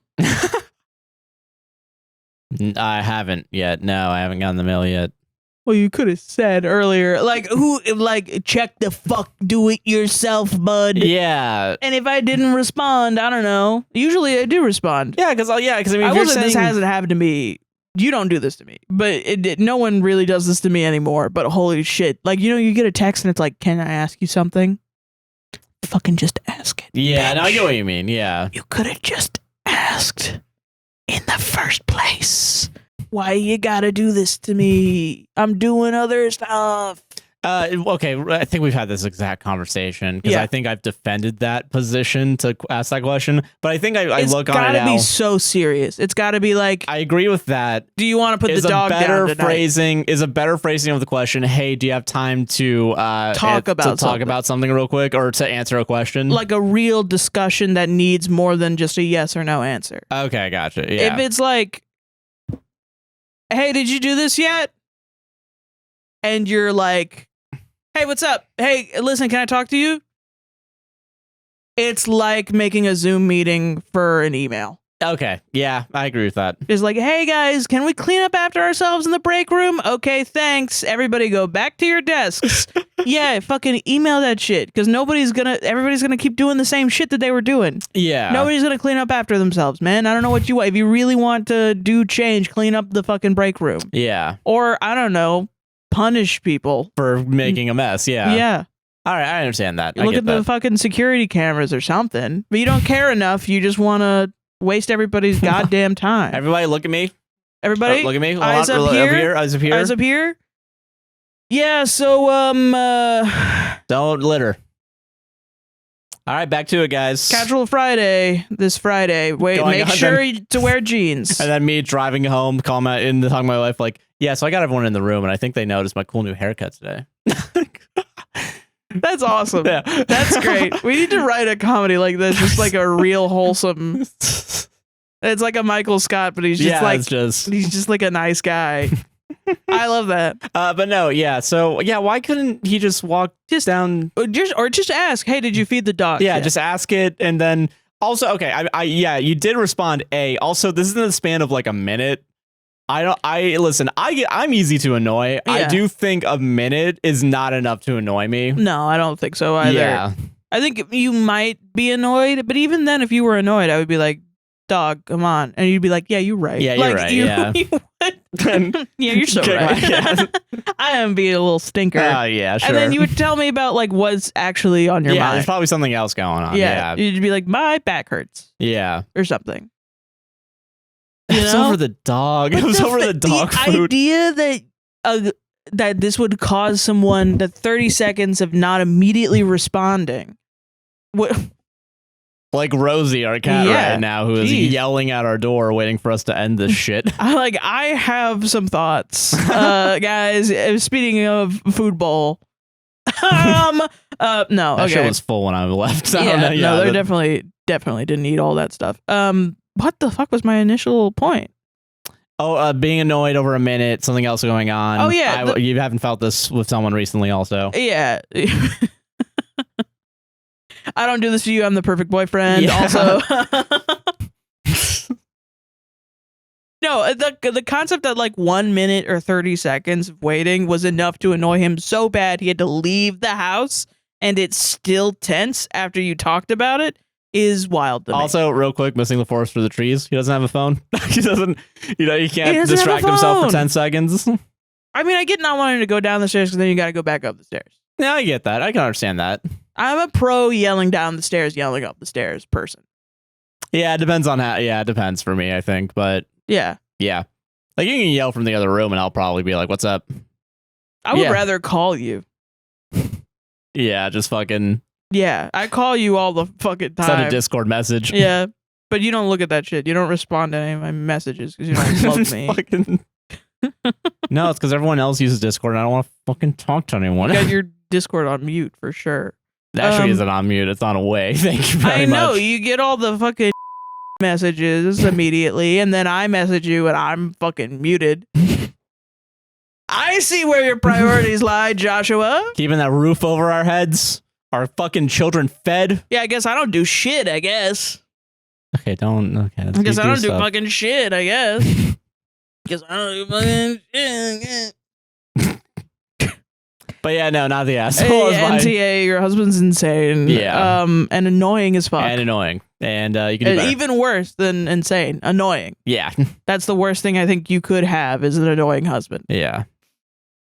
Solved it. Oh. What? Fucking bent my wrist. Dude, I worry. My wrist is dislocated now. I worry sometimes that we're going to grow old together and you're going to be one of those old guys that has to get up at 6 a.m. I'm going to for sure become that. So I think you should just accept so fucking worried, that. Man. You should just accept that reality. I think if you end up being like, hey, wake up, it's 6 a.m. I don't know if I can handle that. I really can't do that. I'll stay the fuck up by myself and enjoy the sunrise, baby. That's great. That's fine. Don't wake me up. Just as long as you don't wake me up, that's fine. Then I'll be calling all the whores at the village's bingo parlor. Right? Like you're gonna be fucking jogging during sunrise with a bunch of other women, and I'm gonna be like asleep in bed. Oh, so you guys found out about a new cross stitch. Oh, that's kind of cool. Yeah, that's yes. You don't give a fuck about that cross stitch. You're eyeing their upside down pineapple. That's what you're looking at. You're like, hey girl, you want to give me syphilis? It's spreading. Let's spread it around town. All right, I'll give you a choice of these two. A is okay. All right, fine. Fine, I'll do the fun one. Fine, fuck, whatever. I don't care. Yeah, do the fun one. We probably can't. There's probably not gonna be a big conversation at the end of this. Whatever. Fine. That's great. Okay. I want to go. I want to go make food. Yeah. Go make food. Yeah. Am I the asshole for quote cheating at an eating competition? So. Yay. Our local okay, hold on. Let me read this as written. Okay. So. Our local restaurant that has really good wings was hosting a hot pepper eating competition recently with a bunch of coupons for free wings on the line. I have a weird genetic quirk where my body doesn't register capsaicin normally, so my spice tolerance levels are way higher than normal. So, I entered the competition and won the coupons, but my friends are now telling me that I cheated and I should have let, quote, normal people compete and get the wings. No. So Reddit, am I the asshole for competing? Enter line break. The wings are so good though. Edit. Yeah. Thanks guys. I guess the consensus is that the chicken wings gods blessed me and my friends are just jelly. I now have to embark on the holy pilgrimage to all hot pepper contests in the crossed out fire nation to conquer them all. Wish me luck. Edit 2, since so many people asked... Too many edits. Too many. All right. And you're correct on this one. Yeah. Since so many people asked, no, it doesn't hurt throughout the whole body, nor on the way restaurant? Drop the restaurant. You didn't have to tell us that your shits are cool after. I don't care about your shits. Tell me the restaurant that's giving out the free wings. So that way I can torture myself. Oh yeah, Misty finally showed up. She's been like, here this whole time. Somebody's talking about lemon pepper wing. Oh yeah. Misty, you want to be on camera? I got her. But yeah. Michael Phelps, Simone Biles. You know what's crazy? First comment brings up Michael Phelps. Yeah. It's not your fault that you are the ultimate chicken wing eater. Yeah. All right? We all get to be good at one thing in our life. Whether it's through like some weird genetic quirk or it's like you worked your fucking ass off. List had an octave hand. He had big ass hands, and he could do a lot of. He could go from there to there on the motherfucking piano, quick as fuck. Yeah. Are you gonna tell him not to play the motherfucking piano? No. You can't do that. That's like crazy, man. You should be like, get a guitar. Play guitar also. Yeah. You're going to take the guitar away from Bill Withers? He's got a big old monster hands. He's playing the thing horizontally. No. You got to play. Then you don't get Ain't No Sunshine. Yeah. You got to play to your strength. I get it. Damn. Yeah. Everyone's got a strength. Yeah. This guy's strength is eating chicken wings that are super hot. He's the only person who should be eating chicken wings that are hot. And I'm gonna be quite honest. Yeah, the Sean Evansification of hot wings is not ideal. Listen, it's not for everybody. Plus, also, come on, man, they're lemon pepper wings. Were they lemon pepper, or did they just say hot pepper, like hottest pepper? Oh, I don't know. I guess I'm just thinking. Just hot pepper. Never mind. I'm sorry. I'm just thinking about lemon pepper wings because I'm hungry. We need the money for rent, but now I want Wingstop. God damn it! Oh, I'm pissed. We can't. Buy me a coffee, Patreon. We want Wingstop. But no. Yeah. No, you're born for this. Yeah, this was Get up there and get your gold medal, king. And you should go to as many hot wing places or hot food places. And you should film it. And you should make a TV show. And you should rate every restaurant on how good their wings are. Because and you can actually send me the list. Because then also, because doesn't your quirk also kind of allow you to actually get to the taste of the spicy food? Yeah. Because I know a lot of people, a big complaint that I think I have with the more spicy sauces. Too spicy, it's too spicy. Yeah, like I could handle, I think a lot of spice with a lot of taste is probably a good combo. But if you just focus on the spice. My brother in Texas, my brother Forrest, he's he's a good brother, not my bad brother. Yeah, he's a good brother. He's not bad brothers. He's good brother. He does make hot sauce in Texas. And they're so good. They were really good. And he can't send them over the mail, which sucks. Like, he can't sell them over mail. So if you're in Texas, in like the Houston area still, I think, Bad Luck Pepperco. Yes. Bad Luck Pepperco. He goes to like farmers markets and stuff and he sells them. Yeah. And you should buy them. And they're really good. My favorite is the Sweet Jen, which is named after his wife, Jen, who's also very sweet. Yeah, that's true. What was I thinking? I don't know. I just wanted to plug my brother real quick. Dude, having to swallow little baggies of your brother's hot sauce to kids. I would. I know you would. I would. That's real fucking family right there, man. And also because they taste good. Yeah. So yeah, it's just they would go down good. If they break, you're fine. Yeah. Yeah. I'm like, hell yeah. But I'd yeah, just be no. burping and tasting good sauce. Hell yeah. Yeah. But yeah, not the asshole, obviously. NTA. Yeah. I feel like if you were born with if you're like an Adam Richmond, is that his name? What's the guy that does Man vs. Food? Oh yeah. Where he just trained his body to eat 70,000 pounds of pancakes. Oh yeah. And then eventually he stopped because he had to lose weight or something. Or something about his cholesterol or something. Which I guess makes sense. Yeah. Yeah. But it's also like, dang, he did it for the bit, you know? He did it for the fucking love of the game. You gotta respect it. Yeah. It's people like that make me believe in, like we train our bodies. You know what I mean? We can do what we need to do. You're an athlete. Yeah. Be your own athlete. Freddie Mercury. He was a fucking athlete. Well, he had the genetic thing with his teeth, right? Yeah, or like with his to where he could have like a wider range in his vocal cords. Yeah, I think. Big mouth, big teeth, mouth. Yeah. Mouth, teeth, big sound, voice. I think. Yes, I think that's the scientific term for it. Yeah. Big mouth, teeth, big sound, voice. Me smart. But yeah, no, I think that's what it is. Yeah, man. Solved it, man. Not the Solved asshole. it. They just want your wings. Yeah, I think so too. Don't give them to them. They're real your ones, wings. yeah, real ones will earn it by being an actual friend to you. Yeah. She's right under you. And that's our show, dude. We did it.